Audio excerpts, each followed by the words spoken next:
24 years old. I'm French and I grew up in a city in the north of France called Lille, and I'm from Prima Esports. It was a good year for me, especially in result, because I win the Nations Cup season this year and finished second overall in the manufacturer series. My favorite moment about last year is definitely my fourth place in the Nations Cup World Final at Monaco last year, which was my best result in the Nations Cup. About the sim racing, I feel confident, to be honest. Sim racing exploding, actually. And for make the connection between sim racing and motorsport, I really think the sim racer are going to be the real drivers tomorrow. My favorite GT car is Bentley Speed 8. My name is Igor Fraga, I'm from Brazil, and I'm the 2018 FIA GT Nations Cup World Champion. My best moment from last year, it was winning the Manufacturer Series. Oh, my favorite food, kind of Japanese food, donburi, ramen, stuff like that, really good. Addiction, probably skateboarding. The first half, of course, was in lockdown, so I was doing a lot of sim racing. Then the real season started as I expected, but on the other hand, I added a lot of experience, so I hope that I can connect well for next year and do better, basically. 食べる、寝る、遊ぶです。日本の国分良太です。このような状況なのであまりいいとしては言えませんでした。こういった形で大会を開催していただけることに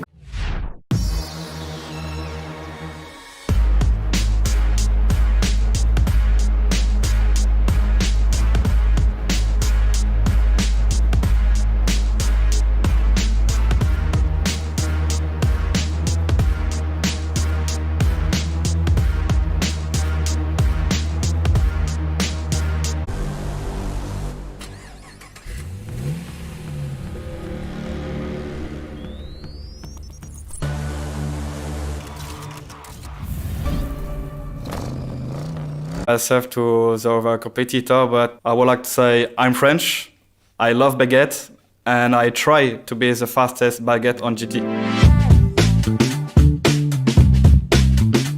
My name is Matisse Beauvoir, I'm 24 years old, I'm French and I grew up in a city in the north of France called Lille, and I'm from Prima Esports. It was a good Speed 8.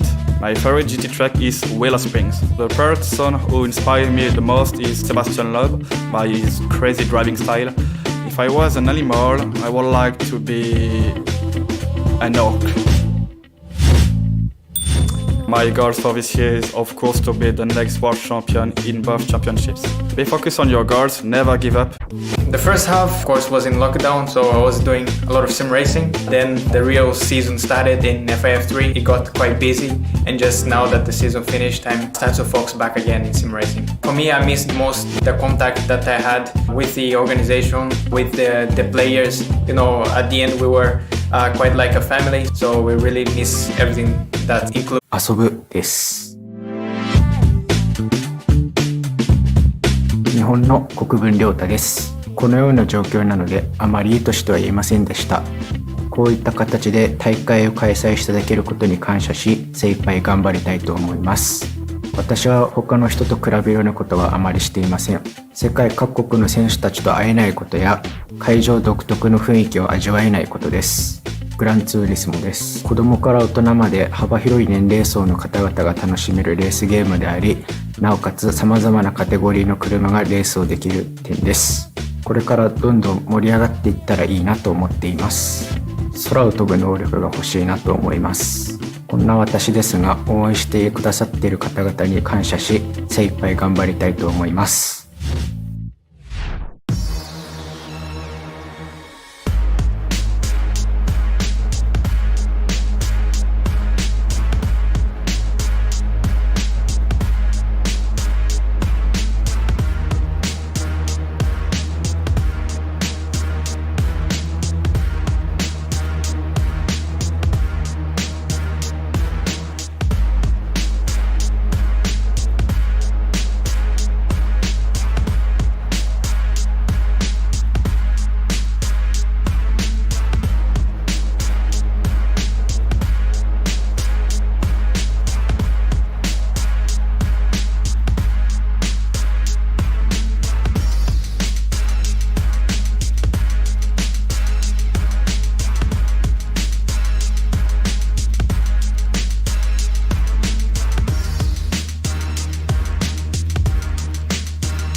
has a sneaky look up the inside. They're side by side. He's up the inside. He's so close. He's pushing it wide.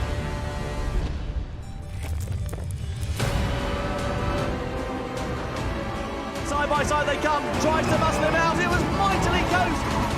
Breathing down his neck, trying to find his way past. He has the tightest advantage. Spins. He loses out. As we come up to the final lap of racing here. A Nations Cup final, we have Lopez defensive. Fraga tries the long way round. Big drama! And it's going to be absolutely amazing. What a Nations Cup final we have.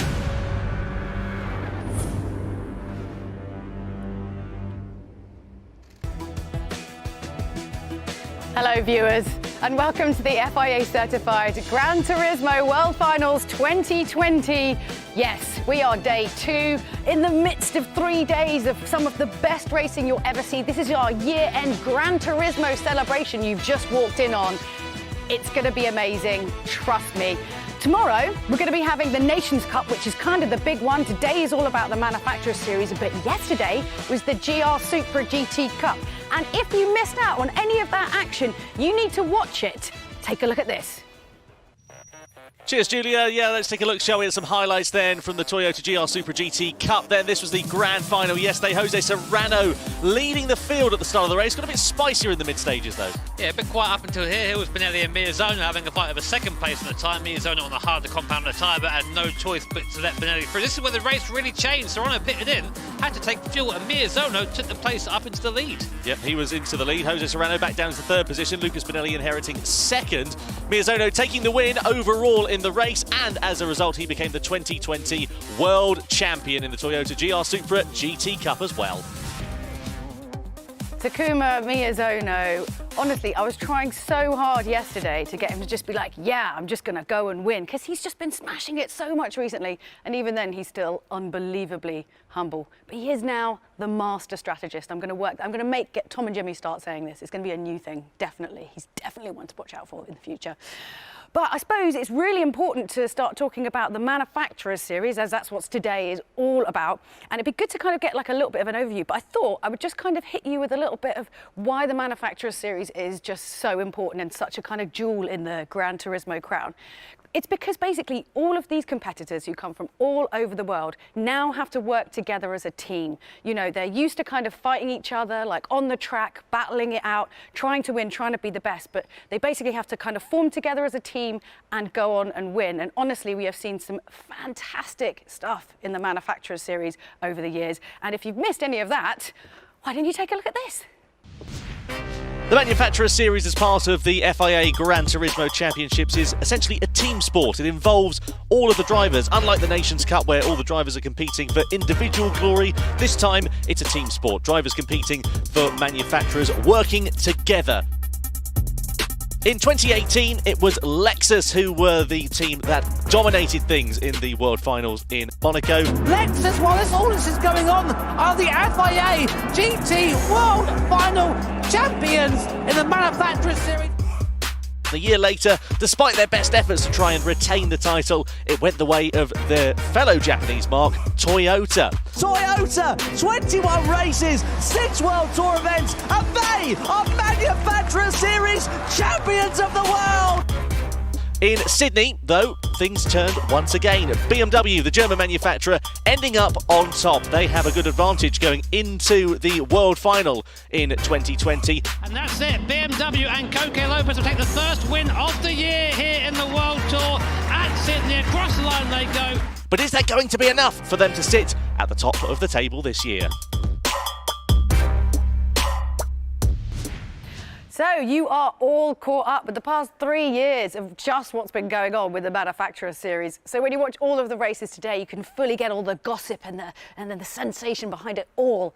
So you can enjoy it all the more. I mean, that's really what it's all about. So as I was saying, we've got 36 drivers on our drivers grid, as you can see here. And yeah, so like part of my job today is going to be catching up with them, having a chat with them when they win, and just, you know, taking in their race faces a little bit as well. I'm still quite enjoying that. There, obviously, our 36 drivers come from all over the world, so we can actually give you a graphic of exactly where they are racing from today. in their teams, working together. It really is a global production here at Gran Turismo.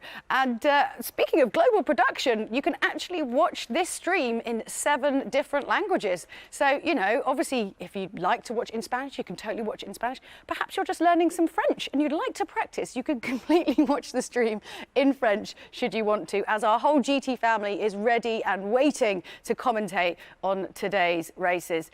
Now, before we get the Manufacturer Series kicked off, I just want to chuck a quick question into chat for you, which is, who's going to win? Who's going to take first, second and third today? Be the smartest person in chat. Post it now and then reap the chat glory later on when you guess it right. We'd love to know what you think. I'm going to stop talking now. I think it's time that we get the Manufacturer Series underway. You know what? And I'm going to throw it to Tom and Jimmy. Here you go, guys.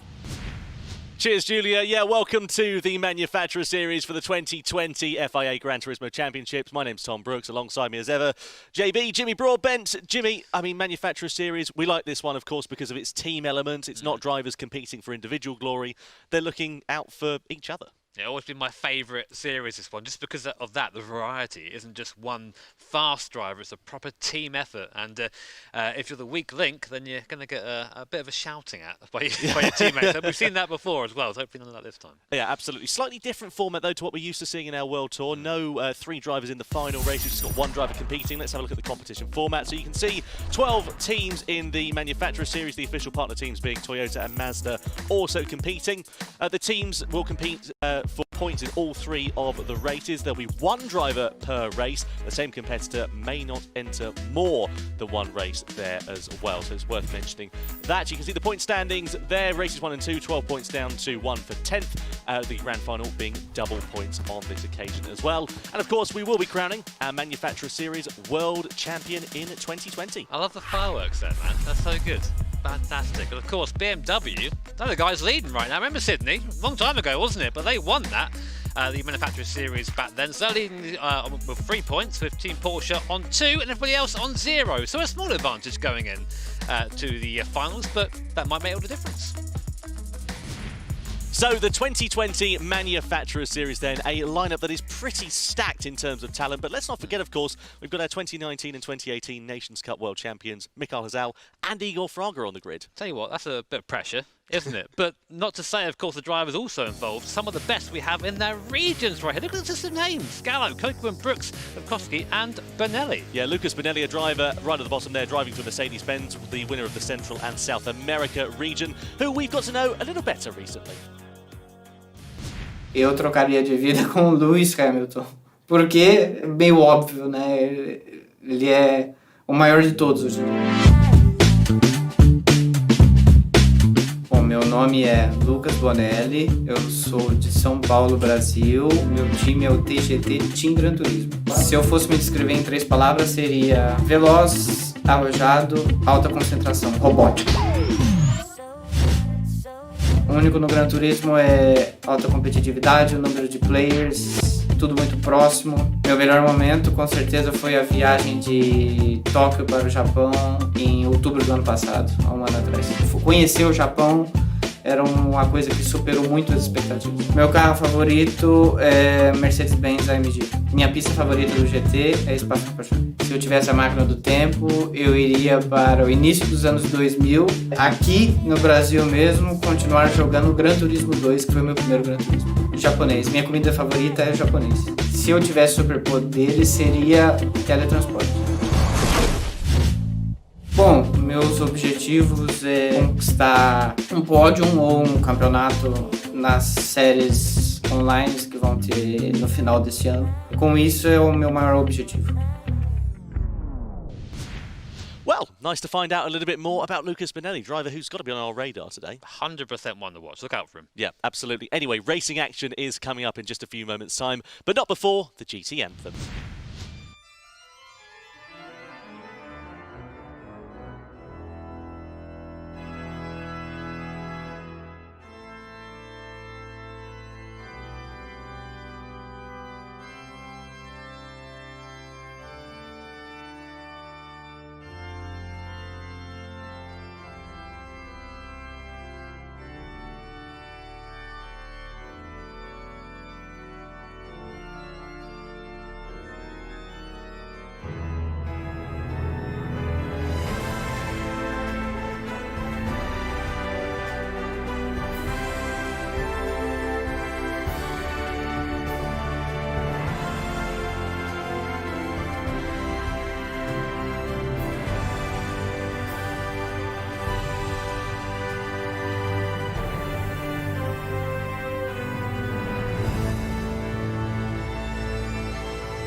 Well, if the GT anthem didn't get you pumped up for racing, I'm not quite sure what's going to with these boys.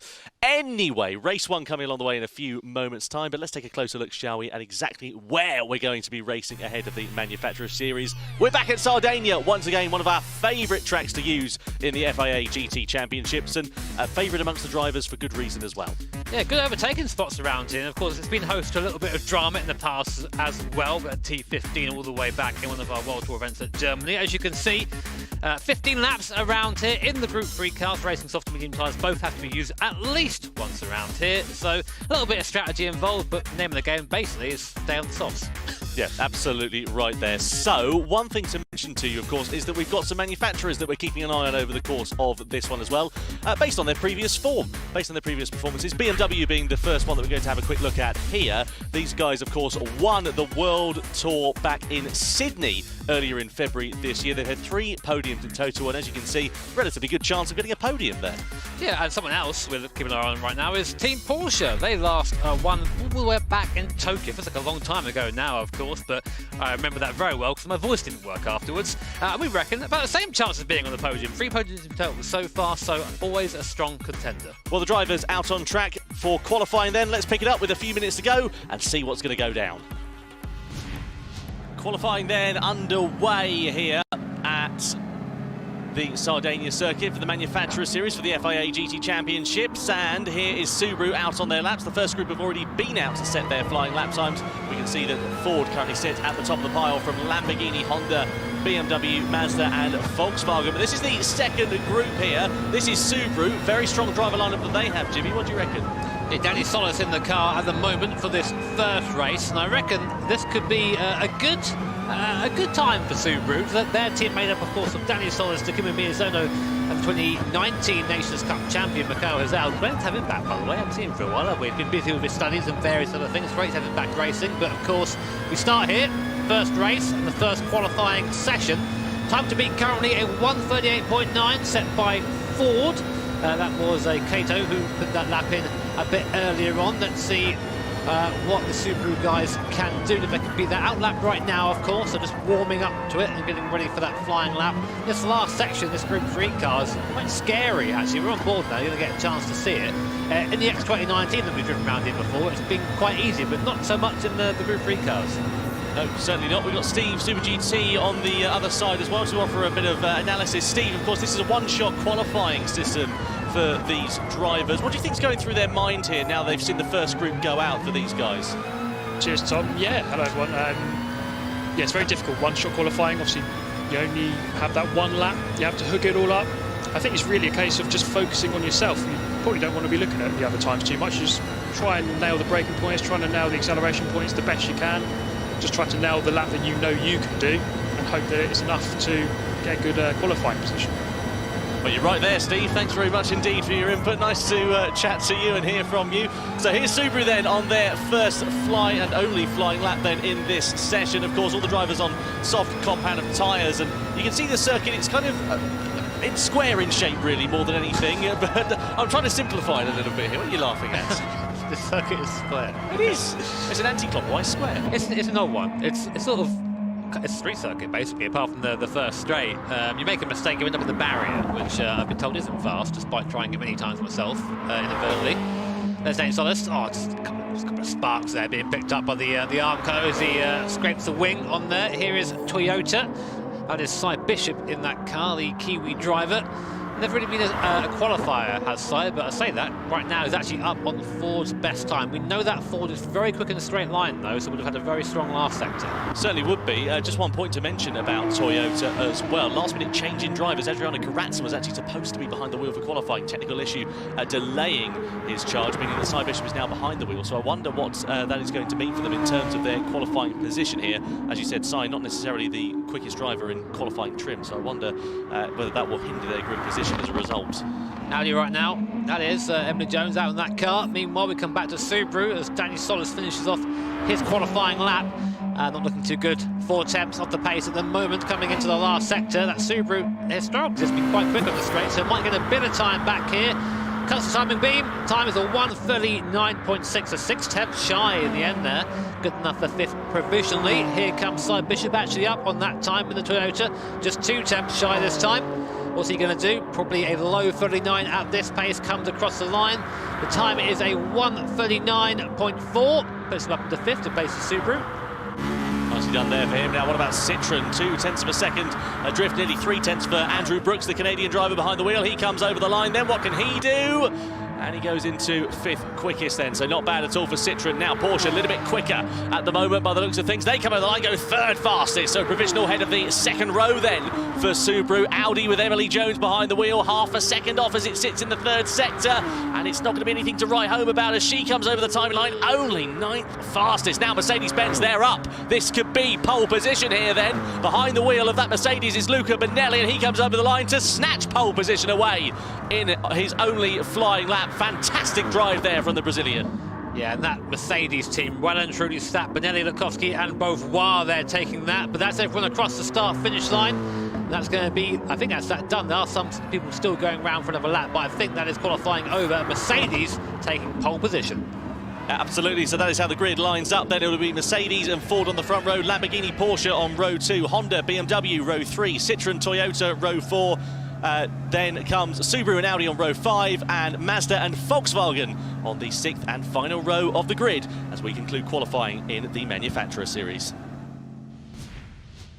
So we now know how the grid is going to line up ahead of race 1 for the Manufacturer Series. Let's find out what the result is going to be. We're about to go racing in the 2020 FIA GT Championships.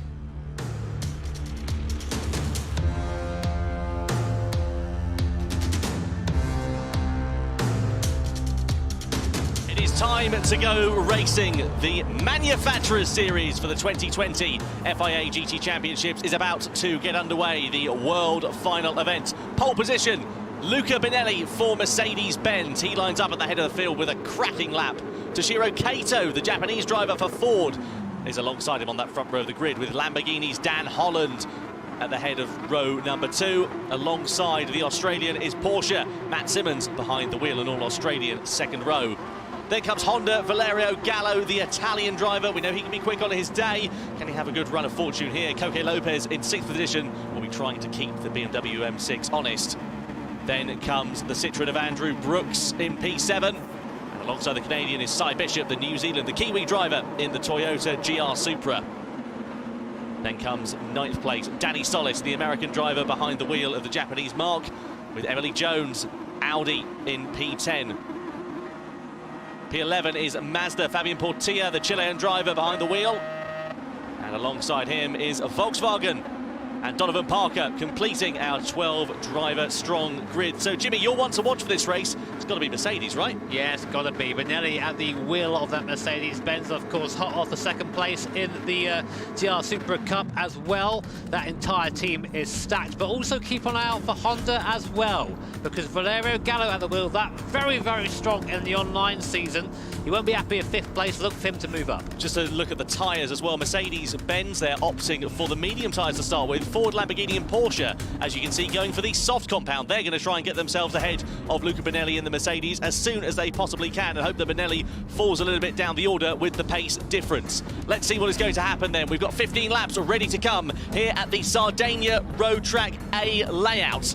We're about to find out what is going to happen in the first of 3 races here today. Mercedes-Benz on pole position, Ford alongside them, Lamborghini and Porsche ready to try and take advantage as well. But we get the world final for the 2020 FIA GT Championships. The Manufacturer Series is underway then here at Sardinia as the field comes over the line and over the crest of the hill for the first time and down towards that very tricky first corner. Lamborghini already in the slipstream of Ford. Ford having to go defensive, then Lamborghini opted to try and go towards the outside. Mercedes-Benz as well, getting very, very close along the defensive. Bit of a wiggle there for Ford out of the first corner as they all come cascading through these S-bends. They're going to flick it into the left-hander in a few moments' time and go hard on the brakes. Things might settle down for just a few moments through there, but everybody keeping their nose clean through the first corners. Luca Bonelli, for now at least, just holding on to the race lead. Yes, it's very important for the guys on the soft tyres to get by Bonelli and that Mercedes-Benz as quick as possible. They're just going to be held up by Bonelli on that medium compound in front, so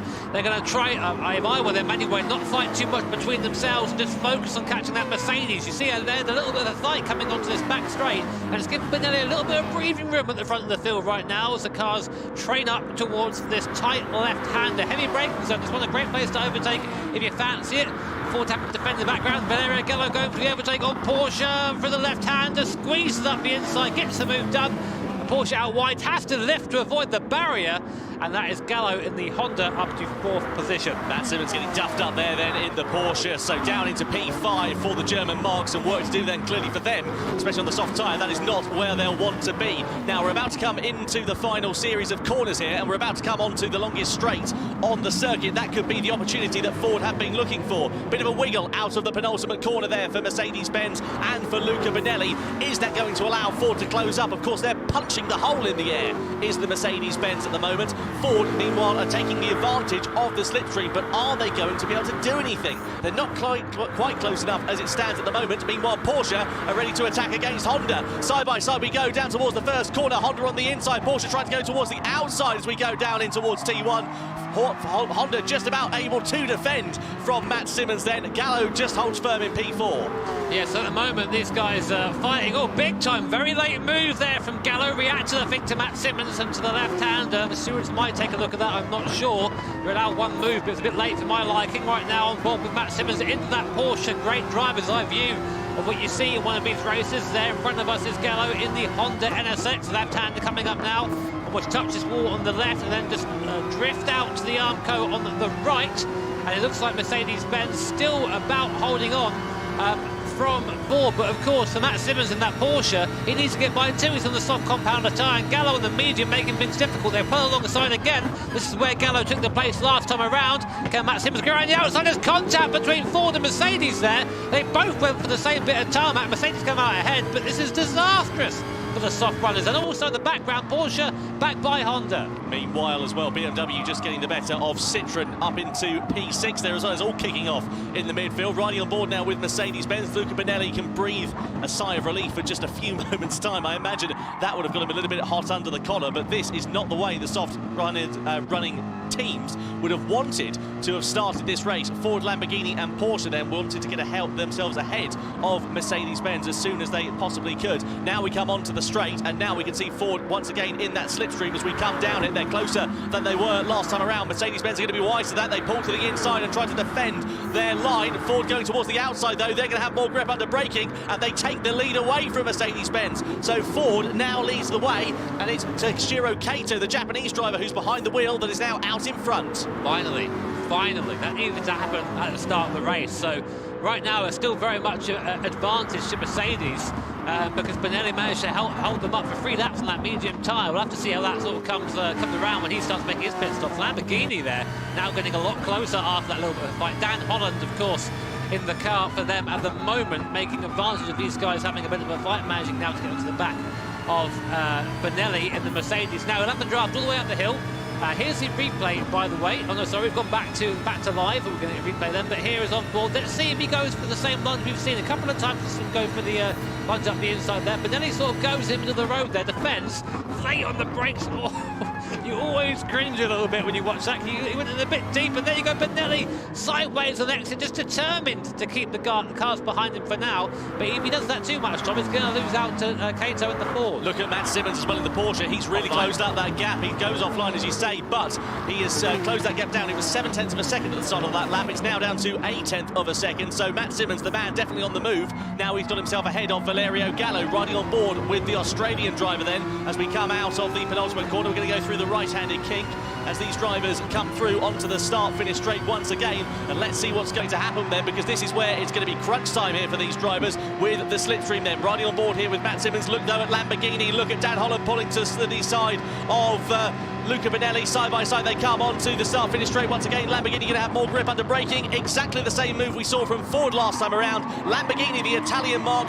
now through into P2. Down to you, Steve. Yes, so the soft tyre should be about 0.7 of a second quicker per lap. So the 2 laps that Mercedes held everyone up is slowing everyone else down by that much time. So it's actually quite an interesting strategy, quite a clever one from Mercedes actually to go on the medium, because usually from the front you're going to lead with the best tyre. So 1.5 seconds maybe lost by Ford and Lamborghini in those first couple of laps. Might not sound like a lot, but with these races so close, that could be pivotal at the end of the race. Mercedes there running a little bit close to the barrier. Benelli now starting to maybe feel the pressure of the cars behind. Run boy Matt Simmons there. Now it's his turn to try and get by the Brazilian driver. Will he have a stab up the inside here? We've seen it happen a couple of times. Oh, a little bit late on the brakes. Benelli getting a little bit of help into that. I think it's the second time on the row he's had help into that corner now. It's probably thinking, come on mate, I'm doing my best. But look who's still there lurking in the background. That is Valerio Gallo.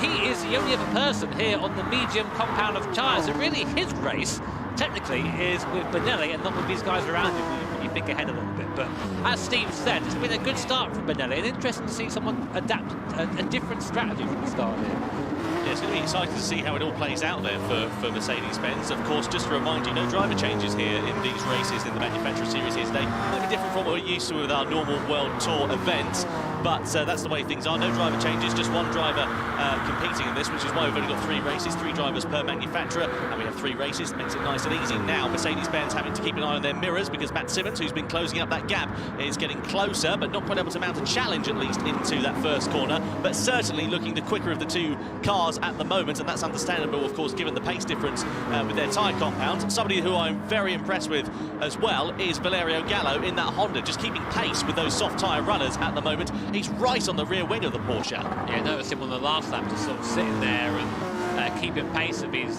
fellas in front. It's been a good race from both Benelli and Gallo so far when you consider the tyre disadvantage they have at the start of the race. And this is interesting because we know that Honda and we know that Lamborghini and the Ford actually in fact and the Porsche, which I guess is technically mid-engine, they all seem to do very badly on their tyres around. They tend to do anyway, but they're holding on in there at the moment. The AMG Mercedes, which you can see on your screen right now, a Benellian, that car tends to hold on a bit longer to its tyres, so maybe that will explain why Dan Holland is not getting away in the Lamborghini. Just having a look at Luca Benelli's driver cam here as well, which we've got the benefit of being able to see, and I can see him looking all over the screen, left, right and centre, just keeping an eye on the cars behind. He's so much watching his mirrors, as you can see, and well, that's a very easy way to be able to lose focus, watching your mirrors too much, not concentrating on your driving line, and it's a very easy way to allow a driver to find an opportunity to get their way past. He also looks like he's about to pull the wheel off. He's really gripping it. I mean, like, I get that. Sometimes you can get a bit into it, but people always ask, what is the best driving technique? And the simple answer is whatever you company with, however you're fastest, don't worry. If you want to lean back and do it, you can do that. Mercedes, yes, into the pit lane, onto that soft compound of tyre. So that'll be them on a fast run. BMW do the same. Interestingly, Gallo stays out, a Honda. So he's on the medium compound tyre. Those tyres, of course, should be good for just a little bit longer. The expected strategy, if you're on the medium tyres, is to run them for 8 or so laps. The expected time if you start on the strategy, if you start on the soft tyre, is to run them for 7 or so laps, but coming in a lap sooner there for Mercedes-Benz and also for BMW then at the start of lap number 6. So that'll be interesting to see how it all plays out then for them. But now Porsche have got Lamborghini in front of them as well, with Dan Holland looking very close indeed. And certainly this is some good pace in the opening stages here from Matt Simmons, especially given they were a bit duffed up in the first few laps. Now, just on tyre wear, there's some nice little documents here that tell us what's going on. The soft tyre was expected to really go about to lap 7 at the best.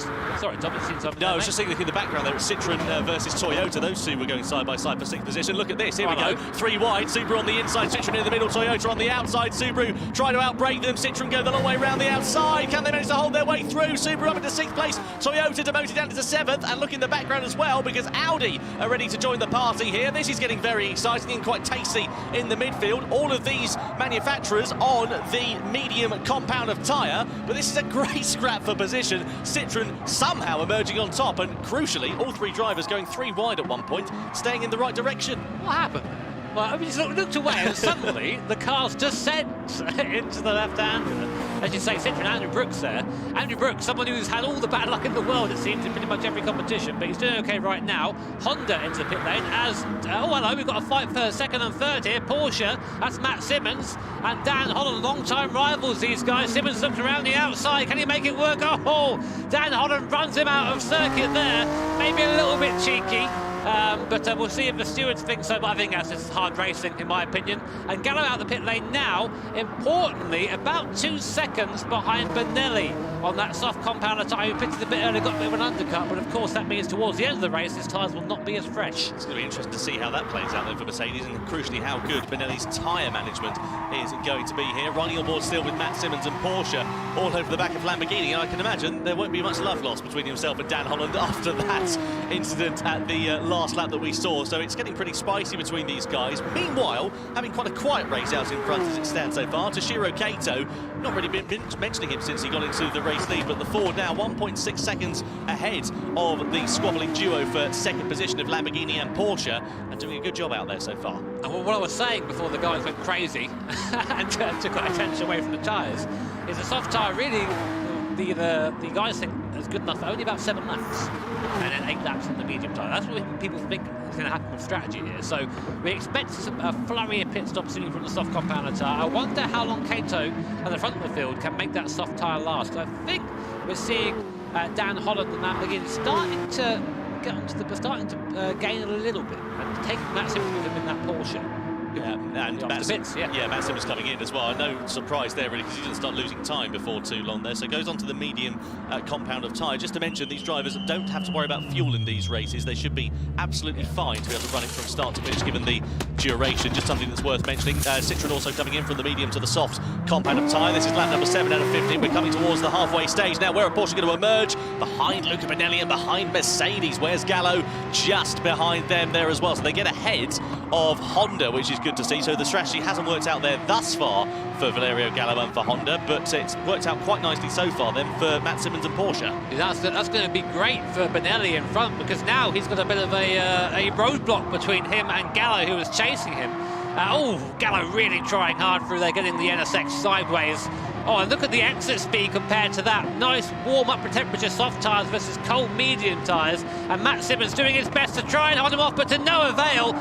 Porsche has to concede the place to Honda there as Gallo dives up the inside. But now he'll be giving the draft to Matt Simmons coming up the hill. That Porsche's no slouch in a straight line, putting back alongside the Honda. They're going to be 2 abreast coming into the left-hander at the top of the hill here, but Honda and Gallo have the line on the inside. It should be a fairly easy defensive move. It is.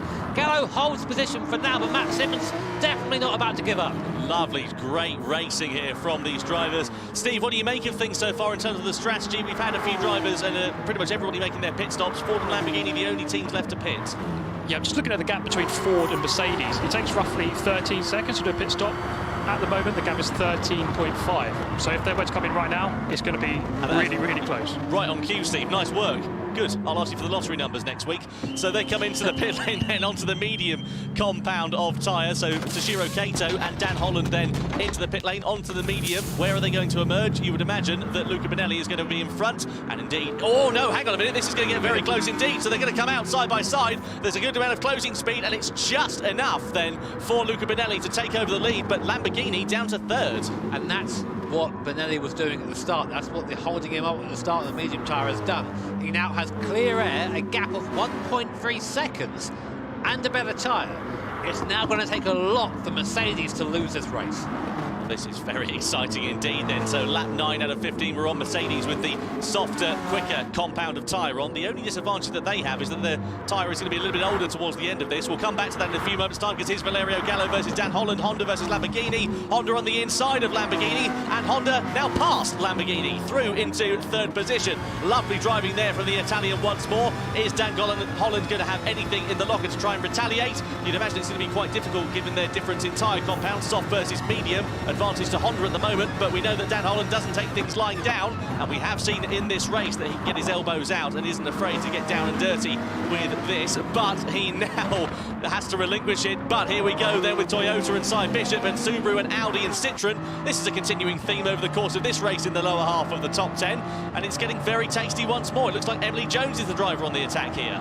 Yeah, looking from side to side there, Danny Solis just trying to fill his mirrors, say, hi, look at me, don't look at where you're going, and let me try and get by. You see again, looking to the inside, again, Emily, like a few drivers in this field, does have real-life racing experience, so definitely knows what she's doing behind the wheel of that Audi R8, but it's Cy Bishop, the leader, still pack from Danny Solis, says Emily Jones as well. Andrew Brooks in the Citroen, who's fallen off a little bit as Andrew Brooks actually. I thought we'd seen a bit higher in the field, but not quite managing to do so. And Parker there at the back of the chain in the VW. Here's Matt Simmons and Dan Holland yet again, and Simmons repaying the favour on Holland from earlier on, but then again Holland just drives the line, drives it onto the outside of the circuit, and Matt Simmons has to settle again for 5th position. Right, well, the Aussies then doing what they do best in this race, getting their elbows out, going door handle to door handle and knocking 7 bells out of one another. It's great racing, great spectacle, but I wonder how fair the stewards are going to deem that. I mean, the fortunate thing is that they emerged without pretty much anything lost there, but Dan Holland now ahead, and he's getting pretty robust in this race. I'd say, we know Matt, a GT Academy winner, of course, racing driver over in Australia, drove a Nissan GT3 for a very long time in a Porsche this time as well, so a lot of experience, a lot of maturity, I imagine. We'll see if it pays off. Coming into here, a bit of a dive to the outside there as Dan Holland took the inside line, and now look what's happening. We've got the BMW with them as well. That's Coque Lopez, of course, winner of the last manufacturer series all the way back in Sydney. That's a long time ago, wasn't it? My word. But here's Coque Lopez. I reckon he can get involved here. You know what he's like. He likes the last-minute lunch, does Coque. Yeah, he does, doesn't he? This is going to be an interesting three-way scrap. Then these swordsmen jousting away in this race, coming down into the penultimate corner. Lamborghini in 4th, Porsche in 5th, BMW in 6th, a little bit wide there for Matt Simmons coming through the penultimate corner.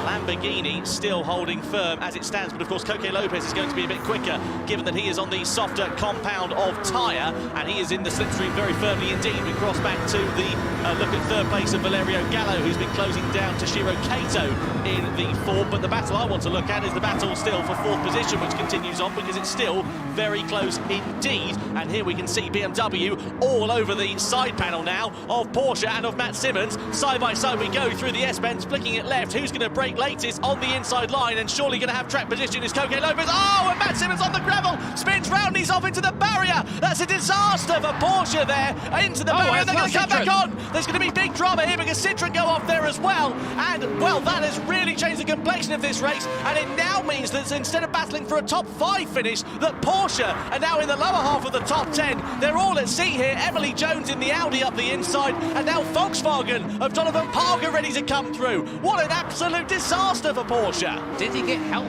Did Matt get help there, or did he just put a wheel on the grass and try and turn in? I didn't quite catch the first part of that. I saw him spinning off, and I saw his driver cam, and some choice words, I think, uttered there by Matt Simmons, who believes maybe Coque Lopez is at fault. We have stewards here, that's what their job is, so we'll keep an eye on that. Meanwhile, Gallo still harrying Kato. Looks like he might have a move there. Not quite close. I think he'll save himself with the drive from the straight and get by that way. But what a team that is. Gallo, Sugimori and Fraga. That's a very strong Honda team. It certainly is. Steve, have you got any light that you can shed to us on this? I'll come back to you in a few moments' time there, Steve. I'm just going to cross back to this because it's getting very tasty here between Honda and Ford at the moment. Coming down the start-finish straight then. Ford on the defensive, but Honda on the attack. They pull alongside towards the outside then as they come over the crest of the hill and down in towards the first corner. Kato versus Gallo. Down into T1. Gallo on the outside in the Honda. Tries to go the long way around the outside there, but Kato's wise to that. Holds firm and holds 2nd position. But Steve, what did you make of that incident between Porsche on the last lap there? Yeah, just had another look at the replay, and unfortunately for Matt, it was just an unforced error, really. He was left the space, just dipped 2 wheels into the gravel, and, you know, next thing he knows, he's in the barrier. So it was just an unforced error. Happens with those cars, those mid-engine cars, it'd be very, very easy to get away from you. Meanwhile, Citroen and Audi. So we did see Andrew Brooks do his best Matt Simmons impression in the background as well, but flying off into the gravel as well. Was he helped by Emily Jones? Stewards looking at that now. Gallo still can't quite get by Kato at this point. That Ford's a rocket in a straight line. You see really defending hard. Gallo forced to go to the outside. I can see at Kato's driving cam that he's breathing heavy right now. He's concentrating. He does not want to give up this place. And we know Gallo in that Honda, one of the fastest drivers in the world. Imagine the pressure of looking in a mirror and knowing you have him behind you. but it doesn't seem to be affecting Cato that much, apart from the heavy breathing. Lambo versus BMW in the background there as well. That's for P4 at the moment. We'll keep a close eye on that one, but this is absolutely tantalising. And all the while they've been squabbling, look who's been clearing off into the distance. Luca Bonelli and Mercedes-Benz now nearly 4 seconds ahead of this duo. So let's have another look at the replay here. So BMW on the inside, Porsche on the outside. There was definitely racing room there. Yeah, simple driving error there. Where are you going, mate? Well, that's not the line. You just drove on. I've seen a couple of drivers, they dip the wheel in there, don't they? Come back to that in a moment, Jimmy, because here we go with Ford versus Honda again. Sorry to cut in front of you. Honda on the outside once more. Cato not giving any racing room there between those guys. Absolutely no love lost between them. This is very exciting indeed, but still Ford holding firm. Yeah, keeping it there for now. And again, see, that's what I meant. They dip a couple of tyres into the gravel and turn in there, so that's maybe just the line, but that went a little bit too wide. BMW and Lamborghini now. Coco Lopez on that soft tyre, looking to move up a bit more. Dan Holland, of course, just trying to keep that medium tyre alive in the Lamborghini. And again, Ford and Honda, again, these guys squabbling. Cato driving very well defensively right now, so looking just to try and keep Honda there. Again, this is the best opportunity Rio Gallo has. He can stay in the drive for a while, get the extra speed, then try and make something work. We know that Cato's going to go defensive here, so maybe force him to stay shallow, force him to stay tight, and then at the last second pull out. But you see Cato just sort of drive to the outside. Very, very, very defensive driving, very good. Yeah, very. I can tell. No easy feat that at all. Oh, Porsche going down the order and then up the order and still dueling as well in the lower half of the top 10. It's all changing places. You can see the timing tower on the left-hand side of your screen.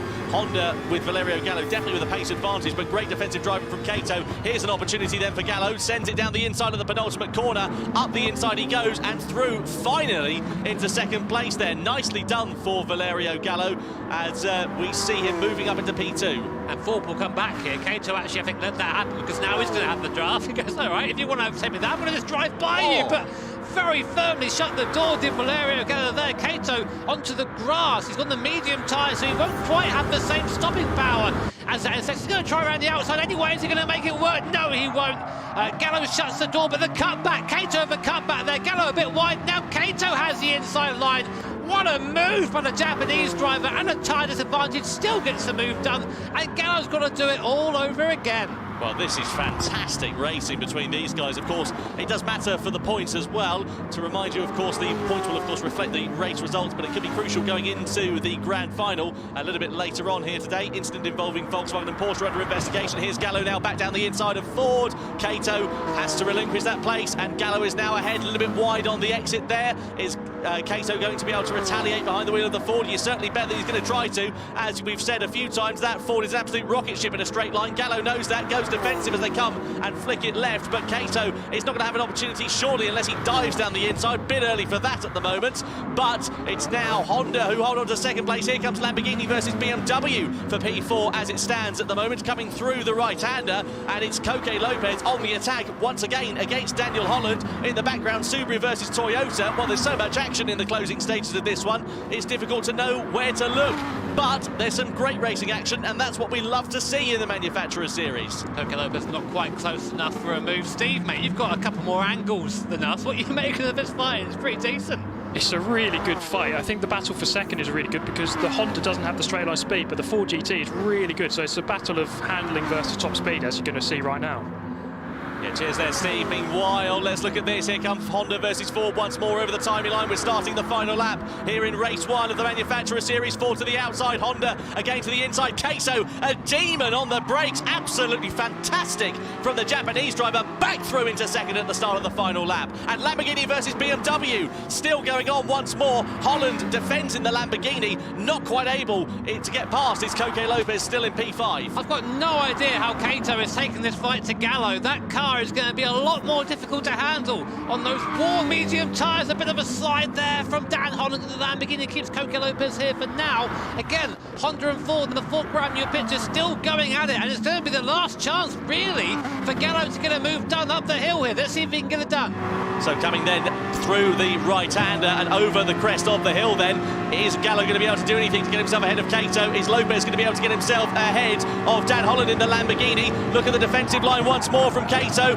Thinks about it, does Valerio Gallo. Has to back out of it once more. It was never going to work through there. He's running out of opportunities. It's going to be a drag to the line. Mercedes-Benz and Luca Bonelli, though, are going to take the victory. That's a couple of corners away. But here we go then, as we come through into the last real overtaking opportunity on the brakes, at least, there for Valerio Gallo, unless he's going to try and do a drag to the line. Look at Kato's defensive driving. Goes to the inside. Has to force Gallo to the outside line there. That's going to compromise his exit speed, though. And the advantage of the slipstream there for Gallo as well may be something that really helps him in the run to the line. Luca Bonelli and Mercedes-Benz, though, take the win in race 1 of the Manufacturer Series. But who is going to claim second place? It's Ford versus Honda to the line in race 1 here at Sardinia. And Toshiro Kato and Ford hold on for second ahead of Valerio Gallo, and Honda for P3. Lamborghini 4th, BMW in 5th place, Subaru finished 6th ahead of Toyota in 7th. What an absolutely fantastic race, though.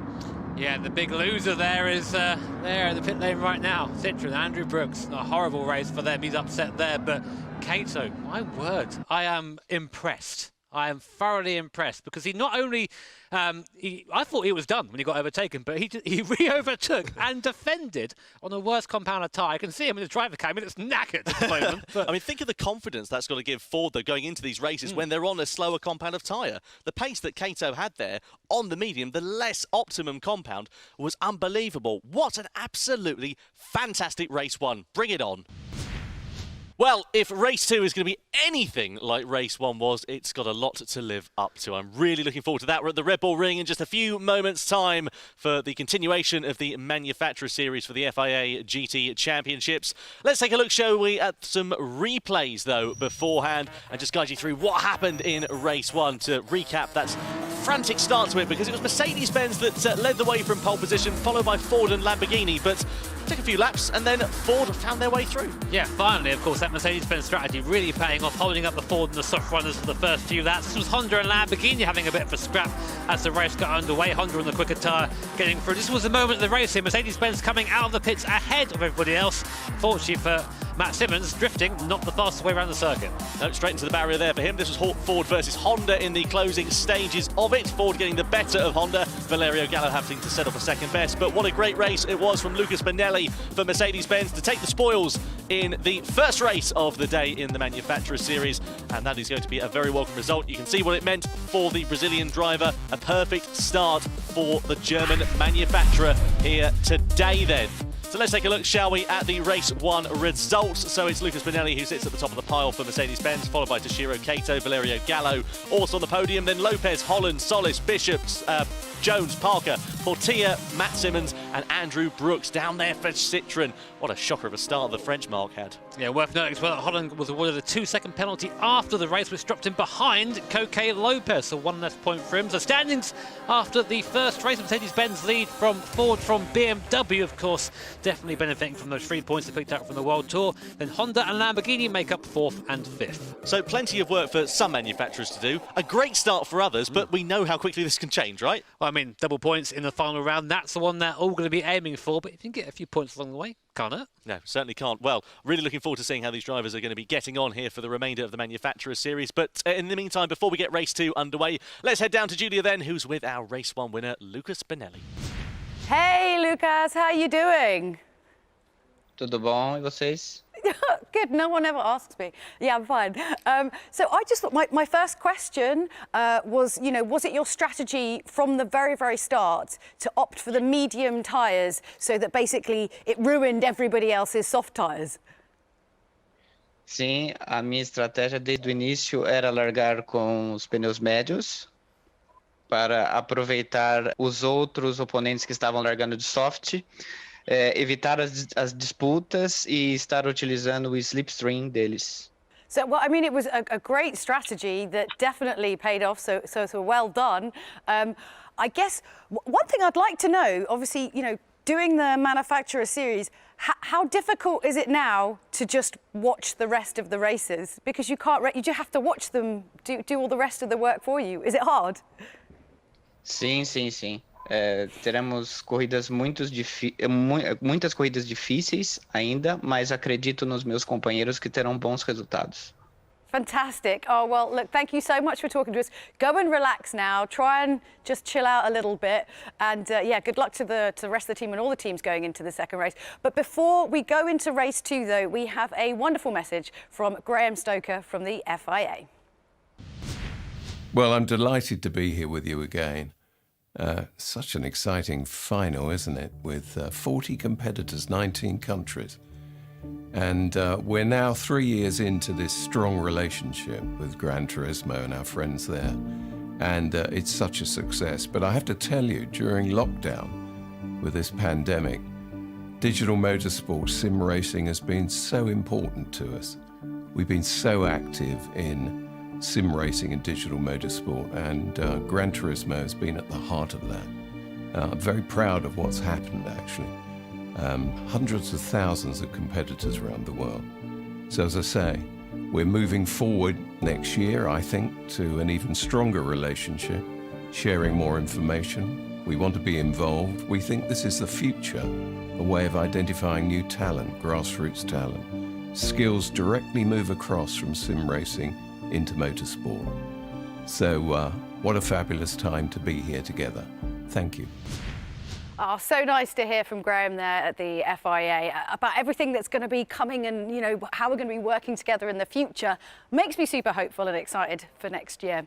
Now, we are just moments away from race 2, but even though we're kind of in the midway through this manufacturer series, everyone's eye is a little bit looking to the grand final, mainly because everything can get totally turned on its head. So we thought we'd pull Jimmy away from his desk, chuck him in a rig and get him to give us some tips and tricks for GR3 cars at Interlagos, because we might need the tips and tricks. Jimmy, please help us. How can we make it better? Yeah, these our manufacturer drivers always look to me for their driver guidance. So I'm going to try and do my best to help them out. We're in the Mazda RX Vision GT3 concept, mainly because it sounds awesome, rotary powered, of course. And we're at Interlagos, a circuit where I always say middle sector is the most important, but saying that, probably not. Let's try and link the whole lap together. So start finish line, go for the right hand side of the circuit, look for that 50-metre marker just before you run a brake, heavy on the anchors, second gear, and then bring the car to the inside. Now the important thing is to be nice and smooth on exit and get a good exit, because you come onto a long straight here, and any issue you have coming out of that the center S there, you carry that issue all the way down towards T4 here, which you don't want to do. So again, look to the right hand side. It's a little bit of a run-off road here. You see it? There it is. We brake just before it. Don't be afraid to use the curb on the inside there. Be careful on the brakes, so don't release them too quickly as I did just then, otherwise the car's going to rotate in a nasty way and make you look silly, or sillier in my case. So again, T6. We want to try and hug the inside here, as like your favourite granny, as Tom Brooks would say. Nice on there. Then down to second gear through the middle sector. Nice and tidy through here. This is where all the time is lost, and you can really wear tyres, especially if you're in a mid-engine car. This is front engine, fortunately for us, but those mid-engine boys will be struggling a bit through there as the race goes on. Last part of the middle sector now, it's nice and neat and tidy. No need to rush through here, just focus on being smooth. So you can take this corner down here flat out if you're me on the racing super soft tyre. I'm cheating slightly, but don't tell anyone, because I'll make myself look good. And now for the last corner. Again, similar to that coming out for center S, really important to get this corner right for the run up the hill, so don't do that. And then just run the car to the line of least resistance, we say, which is to come over to the left-hand side of the circuit. And instead of going all the way out to the outside, you want to come to the inside here. Qualifying start, come across the start-finish line. Going to be a 29 something for me. Oh no, it's not. It's a 30.2. So not a great time, Jules, but maybe that'll help you get round in the future. Who knows? Oh, well, thanks, Jimmy. I mean, you didn't crash, which is probably the best thing that we could hope for. That was my fear. Just whatever you do, don't crash. Oh, well, look, thank you so much to Jimmy for all those tips and techniques, so we can all improve, and maybe next year we're going to see you in the Grand Final Manufacturers Series. Yeah, speaking of which, I think it's just about that time. Why don't we go over to Tom and Jimmy to kick off race 2. You all good? You all right there? I'm not as fit as I remember being, man. Sprinted over from the sim rig. I mean, it's a good thing you're simulation driving, not actually out there in a Yaris, because you'd probably be an absolute puddle on the floor right now. Cheers, mate. No worries. Very pleasure. fit. Goodness me. Anyway, let's not talk about Jimmy's perspiration. Let's go over and talk about race number 2 for the Manufacturer Series, because we're at the Red Bull Ring in Austria, a track that we absolutely adore, of course, formerly known as the Österreich Ring, later modified. It's been on the Formula 1 calendar on and off since the early 90s, or the mid-90s rather I should say. 4.3 kilometres long, as you can see. Here's the race details for you. Once again, we're in Group 3 cars, racing soft and medium tyres available for our drivers. We've got 17 laps here, 2 times fuel consumption, 6 times tyre wear, a rolling start, a short circuit, Group 3 cars. Gotta love it, haven't you? Yeah, big overtaking spots, T1, T3 and T4. Long straights into sharp corners for overtaking. No. But that's where you want to mount your attack views, the draft all the way up. And make sure you're in the right place at the right time. Team Mercedes, of course, are winners from the first race. We think they've got a 50% chance of being on the podium. So far, it's 100%. So this graphic is wrong. Who's done that? AWS. What about the next team that we're looking at then? That'll be Team Toyota. They have been very impressive over the course of 2020. Of course, last year's Manufacturer Series champions, as you can see on your screen, 2 top finishes, including 1 world title. They've had 5 podiums in total. And we reckon, according to that graphic, there's a 62.5% chance of them being on the podium. Well, they'll need to turn things around a bit in race number 2. Yeah, they didn't do that in race 1, did they? Certainly didn't. Goodness me. So then, with that said, let's get ready, shall we, and go over to qualifying. 5 minutes now remaining then of qualifying ahead of race 2 for the Manufacturer Series for the world final of the 2020 FIA Gran Turismo Championships. BMW, Lamborghini, Ford, Honda, Volkswagen and Mazda have all set their respective lap times. A one-shot Super Bowl qualifying session for these drivers, and the last of the competitors heading out onto track now on their warming up laps to start their only flying laps in this session. What do you reckon for this one here, Jimmy? Because it's a tricky old track, this Red Bull Ring. Yeah, very much a top speed circuit, this one. You need a car that's going to be quick in a straight line to make the most of the 3 massive straights here at this circuit. This Subaru is actually one of those cars, quite quick in a straight line. Well, it used to be anyway. I'm not sure what the balance is at the moment. But we saw Ford, of course, who were very quick down the straight at Sardinia. They're currently sitting in 3rd place. Right now, BMW, of course, on the provisional pole. That was Randall Hayward who set that lap. So if you are unfamiliar, we now have a completely fresh set of drivers in for race 2. The guys who've done their race 1, their job's done for the day. They can go get their feet up and I say watch calmly from the sidelines. Probably not. Chewing their fingernails to the bone, more like is what's going to happen. Yeah, Lamborghini with Matt Troncoso in 2nd position at the moment. Then it is the Ford of Adam Wilk in 3rd position. Here is the Subaru. That is being piloted by Takuma Miyazono at the moment. We know how quick Takuma can be. If you watch the GR Supra GT Cup finals very recently, you'll have seen some impressive performances from him. Now winding himself up to start this flying lap then. Super GT, Steve, you know this track particularly well. What do you think the key to being fast around the Red Bull Ring is? Yeah, I think it's really about just getting the good exits out of the corners. You've got long straights, as Jimmy said, top speed really matters. And it's the speed that you get onto the straights that really, really matters. So you see here the Subaru going up this very, very lengthy straight. And it's going to determine probably the best overtaking opportunity on the lap going up into turn 3. So it's really about getting the power down as early as possible, but as smoothly as possible as well. That's the thing around here. Sometimes in qualifying you think, oh, you know what, I'm going to just make sure I get the best exit possible, put both feet on the throttle, and you end up just having oversteer and losing a chunk of time. Toyota's looking quite strong in the first sector, as do Citroën, both up on the BMW's time so far. Let's see what Porsche can do as well. Of course, trying to maybe forget the last race when Matt Simmons found the barrier. It's now Tristan Bayliss at the wheel of this Porsche. Again, one of the actually they're both Matt Simmons and Tristan Bayliss were there, who won at Tokyo as well. So, a race-winning team. Yeah, so they know how to win. Got to just do it again. Yeah, exactly. And Citroën will be certainly hoping for a turnaround in fortune. They had a dire race 1 as a result of that incident with Matt Simmons. Got caught out, went into the barrier. We didn't know if it was any fault of their own. We needed to see another replay of it. We didn't get that, sadly.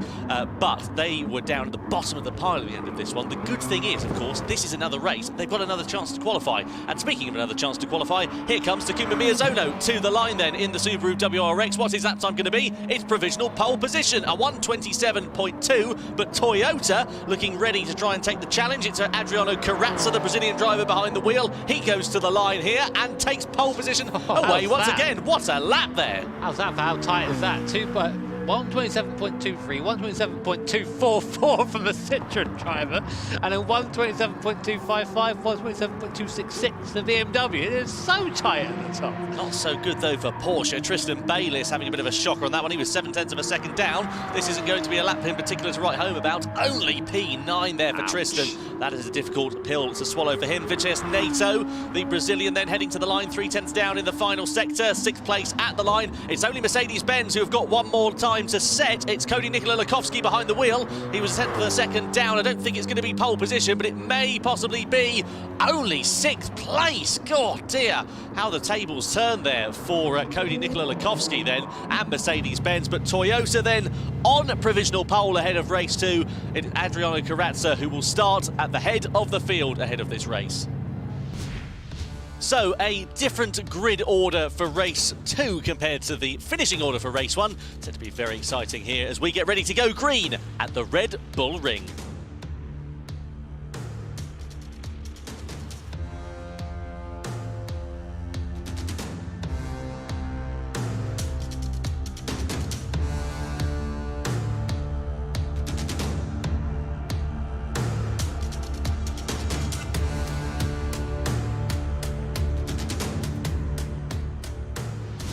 The Red Bull Ring is the venue. 12 drivers take to the grid ahead of race 2 for the Manufacturer Series World Finals then. Here's how the grid lines up. It's Team Toyota. Adriano Carrazza lines up on pole position, a 127.2 for him. Alonso Regalado, the Peruvian driver in the Citroen. They need to turn around in fortunes after no points in race 1. Takuma Miyazono heads row 2 in the Subaru WRX with BMW's Randall Hayward alongside him for company. Next row of the grid, it's Lamborghini, it's Matt Troncoso, who lines up in P5, the American driver, with Mercedes-Benz Cody Nikola Lukowski for company. He needs to turn things around after a bit further down the order than they would have wanted to be. Vincenzo Nato for Brazil for Audi lines up P7, and then 8th position is Ford's Adam Wilk from Australia.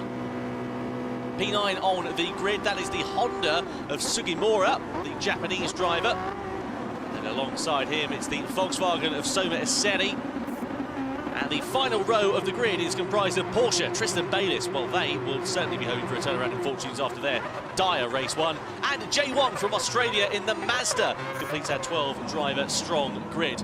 Let's go over to Super GT for the start of this one. Steve, Toyota have qualified on pole position. They're on the soft compound of tyres. Are they the one to watch for this race? I would have thought so. They've got really good top-end speed, which is going to be crucial for defending against the horde of cars behind them. But you know, the top 6 will within a tenth of a second of each other in qualifying. So it's just going to be ridiculously close. I can't really call it, to be honest. Well, let's see what happens. Cheers for that, Steve. So Adriano Carrazza then, who lines up on a pole position on the soft compound of tyres. Citroen also following suit with Alonso Regalado. The rest of the field, though, opting for the medium compound of tyre. And just to remind you, all the drivers must run both compounds of tyre over the course of this 17-lap race. Let's see what is going to happen then as we get ready for lights out. The drivers coming around the final corner then here at the Red Bull Ring in Austria. You see Group 3 cars that the drivers are competing in, fully fledged race cars, and they are set to make an absolutely phenomenal scene then. So race 2 of the Manufacturer Series World Final in Austria is underway as Toyota leads the field up the hill and in towards the first corner. Drivers weaving, trying to get some heat into their tyres as they come up the hill and through that first corner. Toyota and Adriano Carrazza leading the way out of that first turn, bit wiggly on the exit there for Citroen and Alonso Regalado out of the first corner. Not losing too much time there, fortunately, and of course Toyota are punching that huge hole in the air as they come up the hill through the left-handed kink of turn 2 and then into the heavy braking zone of turn 3. So everybody keeping it nice and clean through those first couple of corners, but Alonso Regalado really closing up on the braking zone into turn 3. Yeah, this is the best chance really for Regalado to do something at the start of the race while he's deep in the tow. So another effort maybe down towards the bottom of the hill here. T4 in the background, BMW having to defend from that Lamborghini who looked to the inside, but a contact there. Lamborghini forced their way through, the door was open, he pushed it open, and Mercedes-Benz, that is Cody Nikola Lukowski as well. He needs a good start here. Not really the place they need to be right now to defend from their earlier race win. Looking to the inside, trying to get the cutback on BMW now, coming through the middle sector. Can be clumsy through here going two abreast, so maybe a better idea just to follow and then try and queue something up onto the next straight. Audi also duffing up forward into turn 4 as well. That's Vincenzo Nato now ahead of Adam Wilk into P7. This is a great battle though, but look at the daylight already between the top 3 and then Lamborghini in 4th position as it stands. BMW in the middle of the sandwich at the moment for P4 as it stands. Mercedes-Benz as we ride on board with Cody Nikola Lukowski, hoping to make some forward progress here though in this race, but qualifying wasn't anything to write home about after that very impressive win from Lucas Bonelli. Nikola Laskovski's teammate in race 1. Oh, a bit wide on the exit out of turn 1, got over onto the sausage curb there, did the Lamborghini. Then, of course, is Matt Troncoso, who's behind the wheel. BMW and Lamborghini under investigation from one another for colliding with each other as they come down towards turn number 3. Lamborghini going defensive, Mercedes-Benz going to the inside of BMW and the inside of Lamborghini, 2 in 1. Here goes BMW back on the inside. They come side by side of the corner exit. BMW 2 places in 1 corner. Well, that was very good, wasn't it? Audi got through as well. Lambo absolutely mugged into there, and of course Cody sort of set that all up. Randall was very patient on the way in. Back comes Lamborghini. Troncoso very unhappy that he's lost those places, not going to give up without a fight. Gets back up to 6th place, not quite actually, side by side there with the Audi in the background, but that's a great move for Cody. Open the door for all of them, and Audi's still defending from Lamborghini, can't quite find the way back. That's a disastrous sector for Troncoso. In fact, now Ford and Adam Wilk there wants a piece of the pie as well. He's got it up into 7th place. Honda are ready to be on the attack as well. Sorry, Jimmy, this is unbelievable. Troncoso's going backwards. He's back up the inside there of Ford. Here come Honda as well, ready to try and pounce. Side by side, Lambo and Ford go into the penultimate corner. Ford holding it around the outside. That's going to allow surely an opportunity for Honda to come through very closely as well. Up the inside of Ford into the final turn. Ford now on the defensive and now losing out because they're on the grass. Here come Porsche back into the fray as we come to start lap number 3. And here you can see in the foreground of your shot as well, Lamborghini versus Honda nearly into the first corner, having a little bit of a look through turn 1. They are running nose to tail here. This is like a British touring car race. This is how it's going to be round here with the tow at the moment. It's all about just positioning and strategic overtaking opportunities. Let's see if Porsche and Bayliss can do much better to the head of the field. Cody now getting by Randall Hayward up into the hairpin, just stops on the apex there. Randall was caught a little bit unaware there, got on the throttle quite aggressively after Cody pulled away, got sideways, and of course takes the Mercedes up into 4th place. That makes him now 2nd. The medium runners, Subaru in front at the moment, Miyazono at the wheel of the Subaru Impreza. It's still total leading, Citroen 2nd, of course.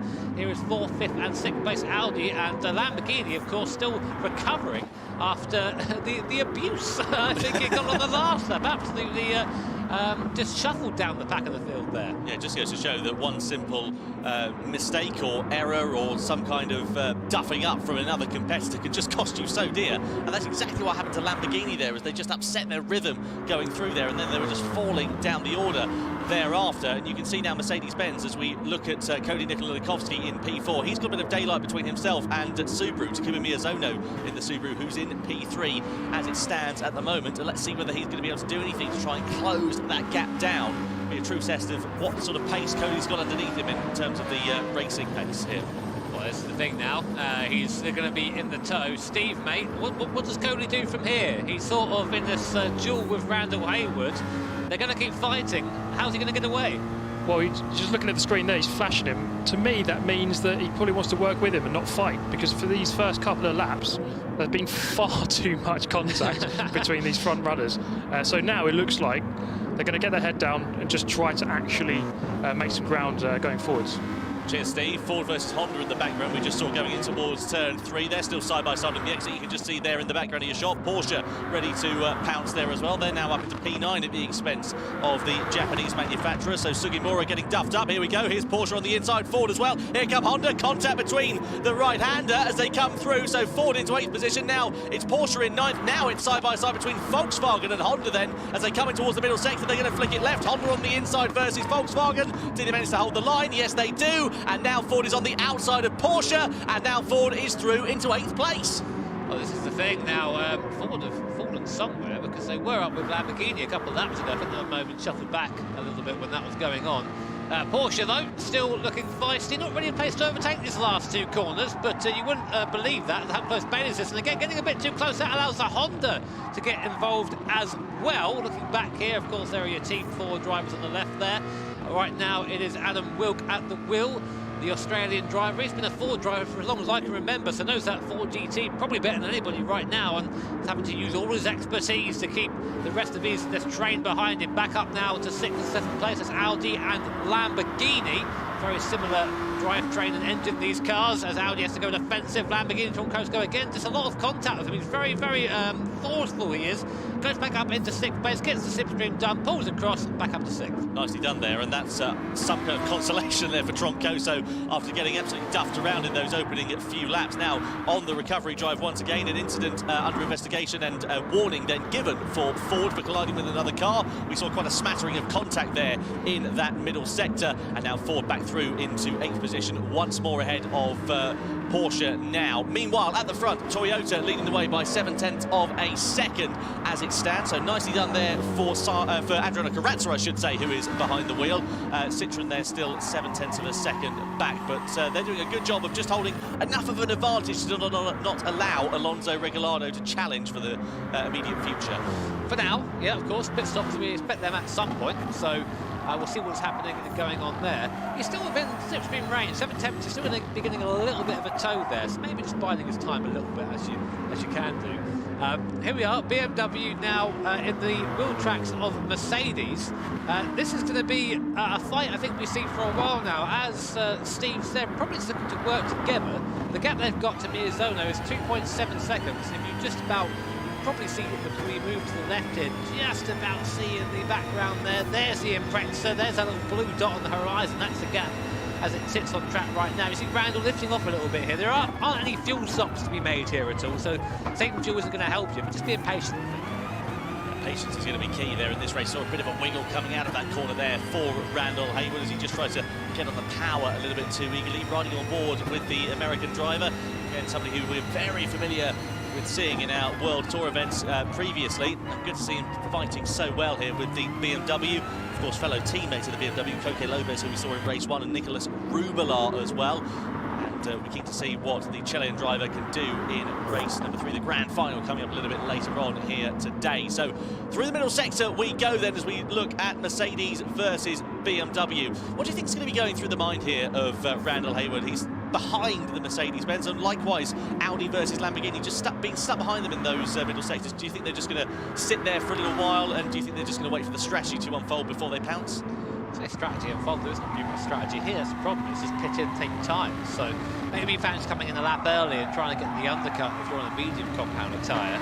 That might work out, but it won't be enough, I think, to get clear, and that's sort of the problem here, because none of them are really gaining. VW, one of the first of the mid-pack then to come in and have a go on the soft tyres, try and move up the field a little bit. That's the problem around here. As soon as you get out the draft of the car in front, you sort of get left behind, and it's all the more impressive to see that at the moment, on his own, Miyazono, not eating anybody else.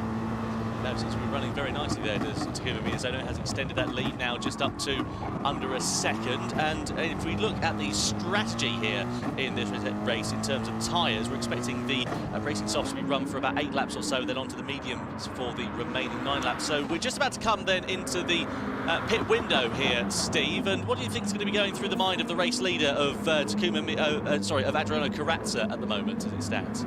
I think the main thing he's got to be thinking about is sort of his pit window. So he's going to go in the pit lane, he's going to lose a certain amount of time. He doesn't want to come out in traffic. That's going to be his problem. So he has to start thinking about where he's going to start coming out compared to the rest of the cars, compared to the midfield. So he's probably going to want the midfield to start pitting first, and then he'll probably pit after them. The race strategy, this one. Again, I say strategy, it's not. You just told me it wasn't. There's not much there to be had, but what other choice do you have right now? I mean, Troncoso in the background, he's getting a little bit closer to this BMW Mercedes fight. He's our leader, by the way.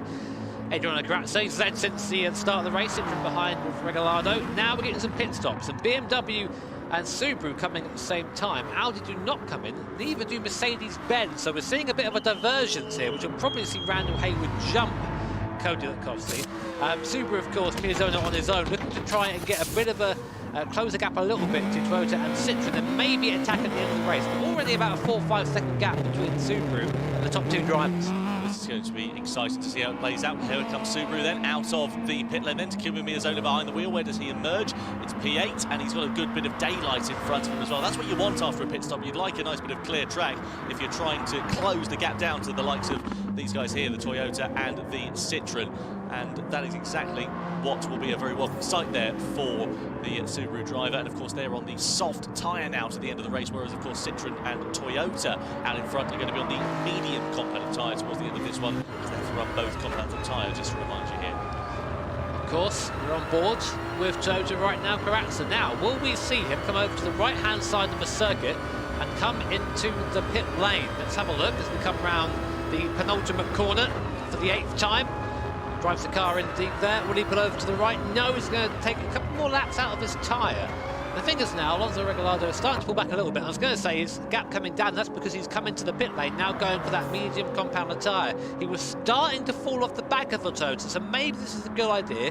Come onto that medium tyre, which whilst not as quick as a soft tyre, will be fresher, and then try and make the attack from there. Mercedes-Benz, Audi and Lamborghini also into the pit lane, as well as Mazda, who have been very anonymous this race so far. So this is going to be for these guys, this is a sprint finish.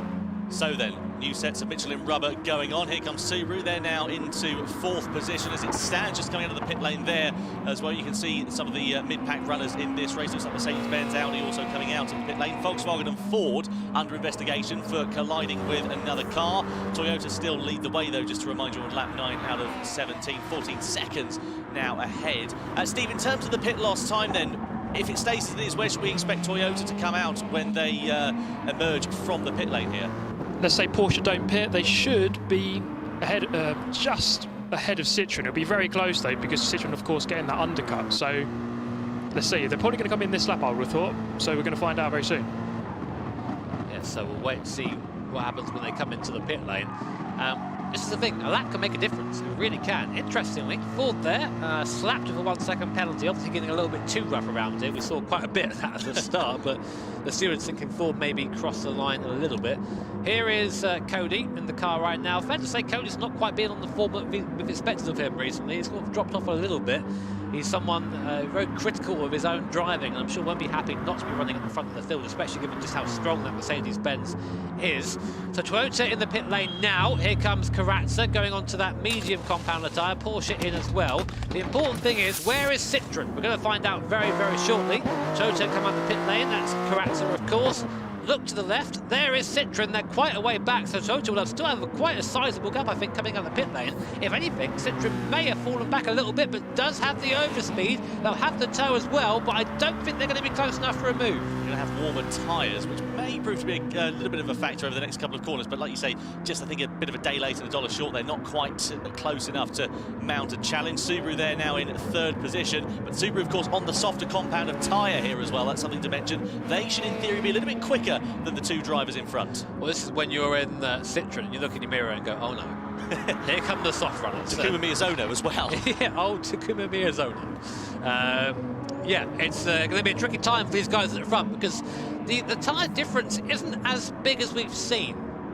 They're a lot closer, these tyres, the softs and mediums, but if you are on that soft tyre, you do have an advantage. Mainly, the place you're going to really get the advantage is in the braking zone around here, because you might think, well, you don't get better brakes on soft tyre. No, but you get better grip, so you can slow down quicker, work the brakes a bit easier. So this is where that time is really going to help. So it's Toyota, Citroën in the background. Only 1.3 seconds behind Citroën now is Subaru. Behind that, BMW, Mercedes-Benz and Lamborghini. All of these cars gaining on the top 2.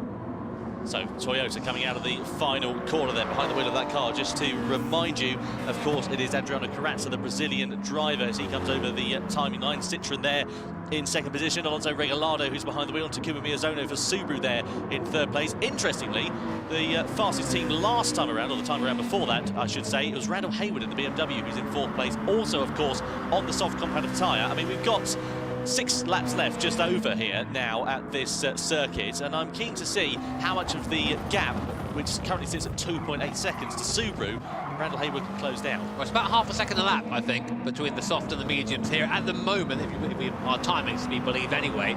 So that will be enough time for them to get onto the back of 1st and 2nd place. But as we've seen round here, catching someone is one part of it, but you have to also get by them.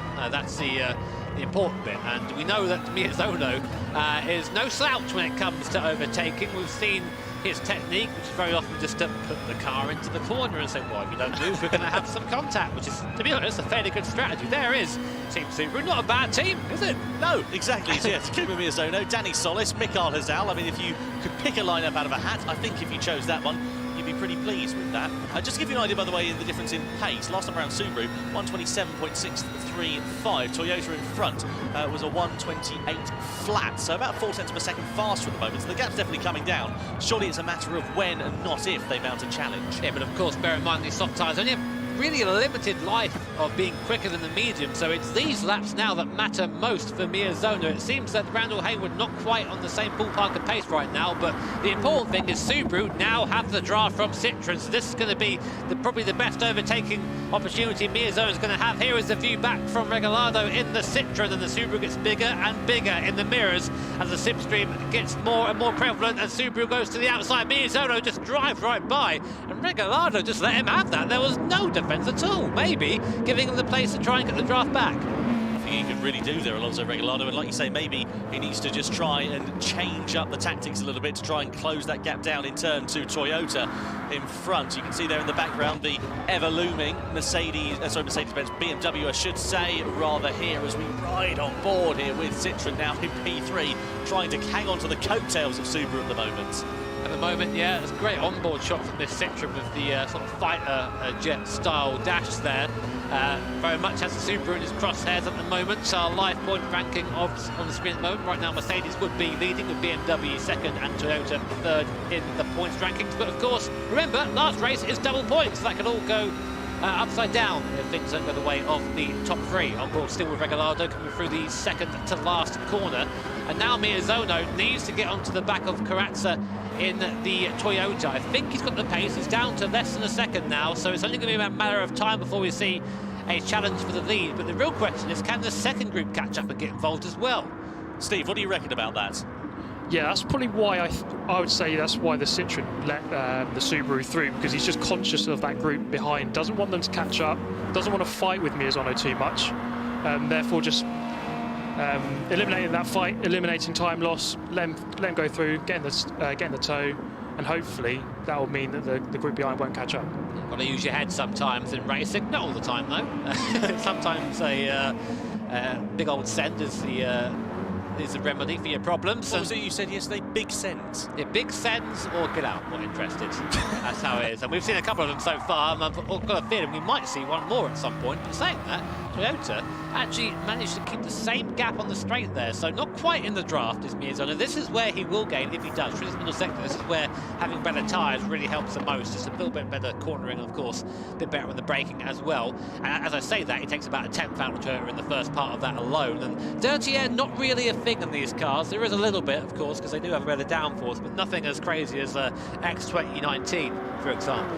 Yeah, nice to see that we can have some close racing, especially at this circuit as well, because there's so many medium speed corners that if we were, say, in a higher downforce car, you'd probably see a little bit more in terms of that dirty air coming into play. But no such worries here in these Group 3 cars. Over the timeline we go then once more to start lap number 14 out of 17, and still it is the Toyota that leads the way as it stands at the moment. That gap definitely coming down to 0.8 of a second. Mercedes-Benz, meanwhile, closing down onto the back of BMW. That's for fourth position.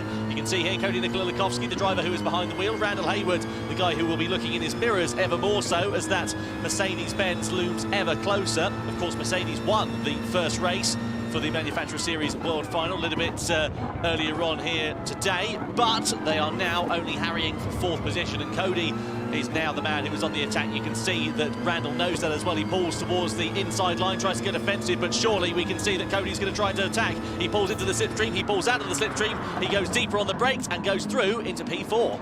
Yeah, all points matter there. One more point on the board for Mercedes with that overtake. Will they now go after Citroën? Of course they will. So Cody can smell blood in the water. That Citroën, I think, starting to struggle a bit on their medium compounder tyres. Cody's kept the softs alive so far, got past Randall Hayward pretty much as quick as he could, and now will go after Citroën, of course. Now look, Miyazona only half a second behind Corazza in the Toyota, so getting to the point now where we can really see the possibility to move on board with the Japanese driver now in the Japanese Subaru WRX through the last corner, and now in the draft coming down the straight. great onboard shots there, and now Karatsa is aware that Miyazono is on his rear spoiler, pulling to the inside of the circuit to try and break the toe. Comes back over for T1, tries to get a good exit out of the corner. Does he? It's okay, but Miyazono's is better, and now he's really homing in on the back of the Toyota. We know that Subaru's very fast in a straight line there as well. We can see Mercedes versus BMW. That battle surely isn't going to be over for position as they come through the left-handed kink of turn 2. Ready to go onto the brakes of turn 3. Is Hayward going to be able to retaliate? Just hasn't got the grip under braking compared to Cody Nikola Lukovsky, and Lukovsky lives to fight another day in 4th place. You can see a big old squirrel there as he just tries to get onto the power a little bit too eagerly. Randall Hayward manages to gather it up, but he's lost a couple of tenths of a second, and that's just going to put him out of contention to try and move down in towards this corner of turn number 4. It just seems that Subaru, that WRX, just doesn't quite have the grunt top end. That Toyota does. It can keep the speed at the top, even with someone in the draft behind. So this is how close Miyazono really needs to be to get the move done at the end of one of the straights. Again, coming through some of the sector, this is where the Subaru is strong, but a bit too close now. You can see that little bit of dirty air, just that tiny bit, starting to affect Miyazono behind. He is now, though, running out of laps. We'll be coming on to the penultimate lap next time around, so really only a few more attempts for the Japanese driver to get by Karatsa. When do you think he's going to be looking then? We know turn 3, we know turn 4 are the opportune places to pass, but if he hasn't got the straight line speed, if he hasn't got that grunt, where are you going to be thinking about? I think he needs to use that that initial bite out of the corner and perhaps have a go down towards T4 into the downhill corner, maybe get a good run out of the hairpin and just get nice and close. Honda interested in coming in for another stop. I think they've given up the ghost.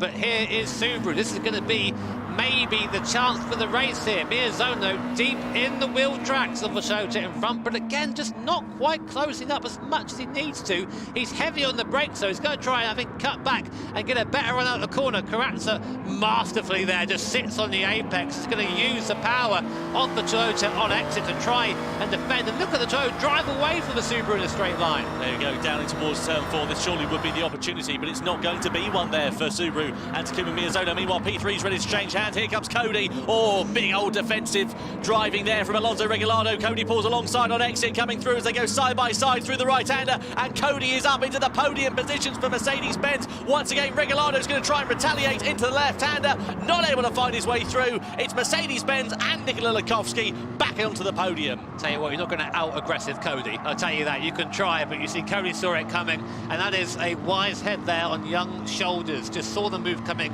got the cut back up into 3rd place now, and he's in a prime position to pick up the pieces if anything happens between Subaru and Toyota. Speaking of which now, coming round the last corner to start the last lap of the race, and this is going to be the final chance for Subaru and Miyazono to take the win here in the 2nd race of the Manufacturers Series, and it looks like he's looking to the outside.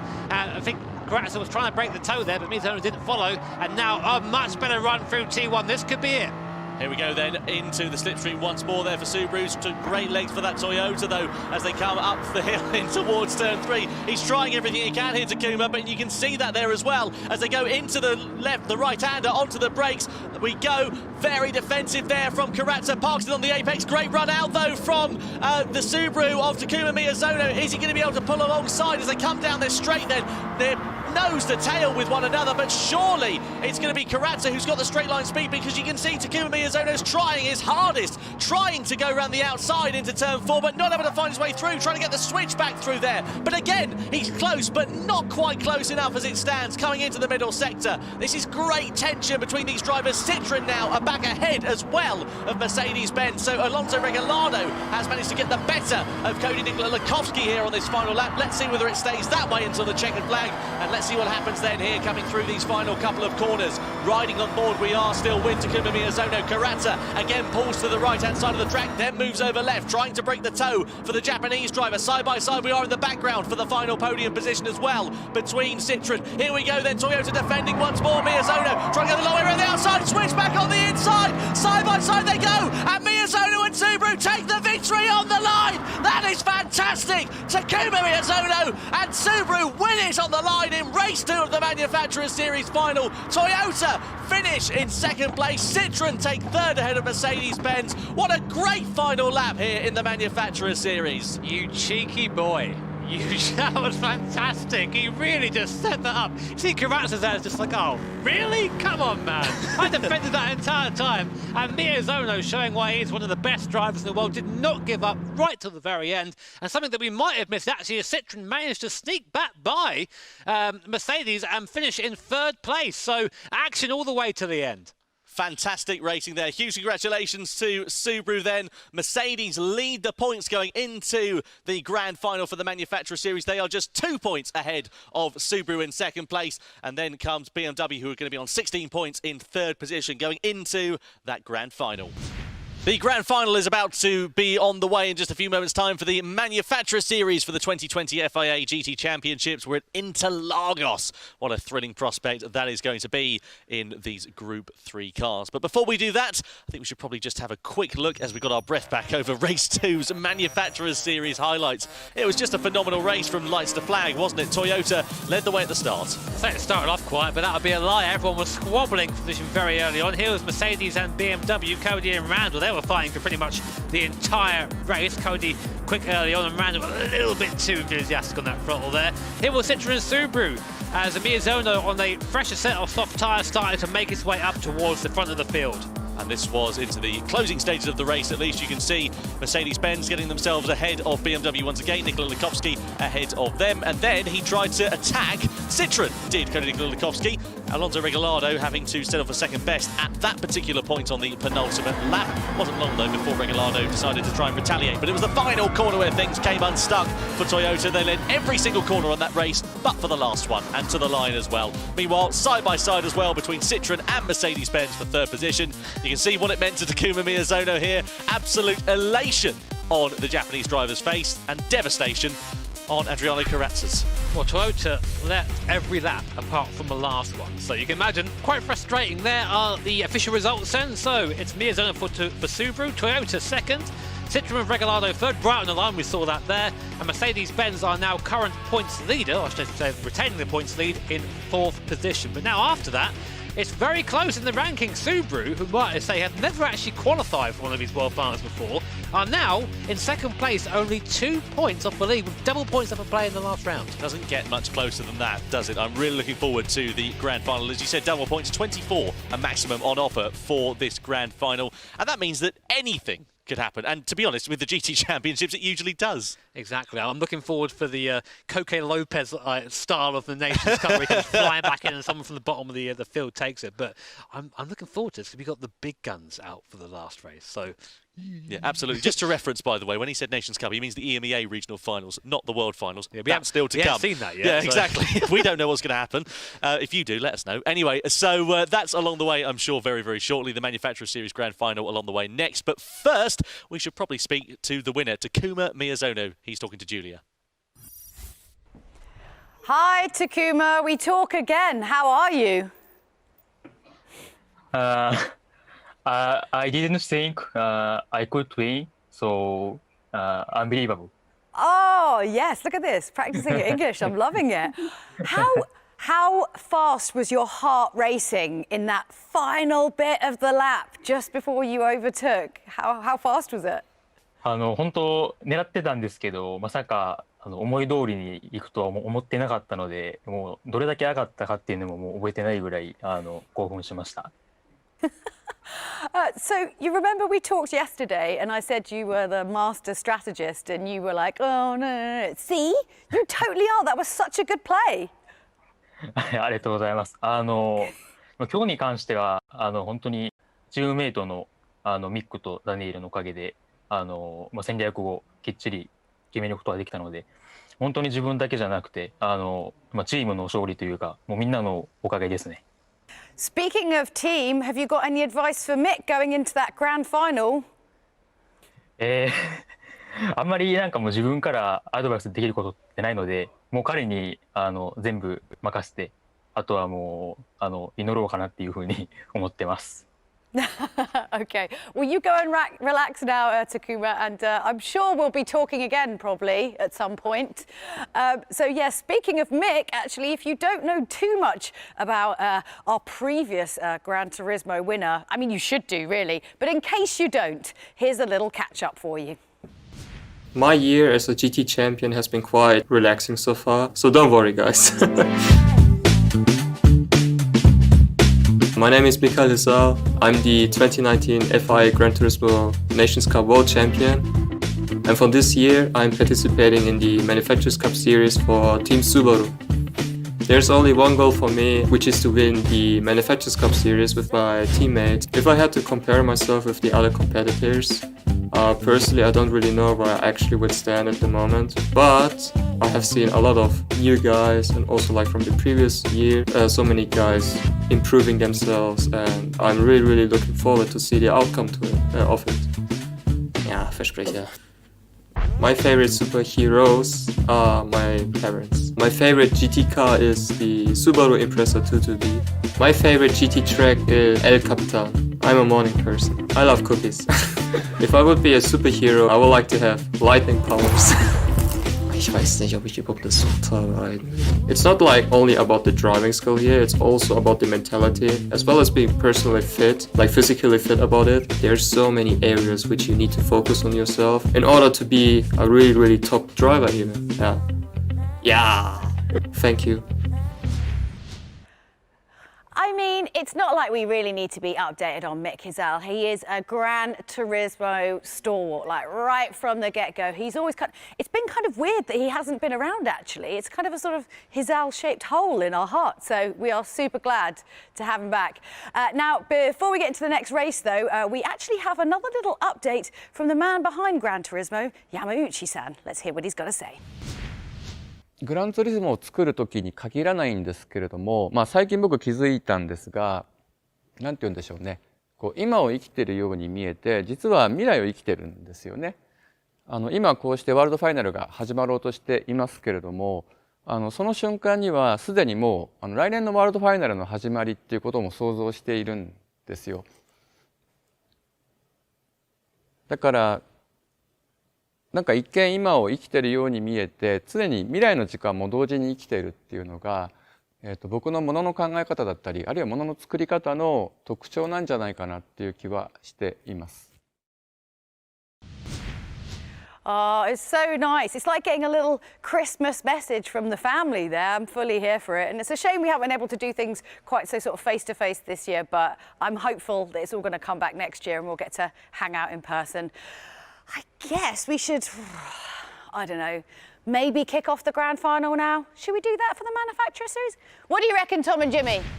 Yeah, cheers, Julia. Thanks very much. It's very exciting to get this grand final underway. I'm pretty buzzed for this. I mean, given what happened like in race 2 just a few moments ago, this is setting the tone really nicely. I mean, we've had such a strong field of drivers. It's only going to get a bit more crazy as we go into the last races. Both our 2018 and 2019 Nations Cup champions are in this third one. So.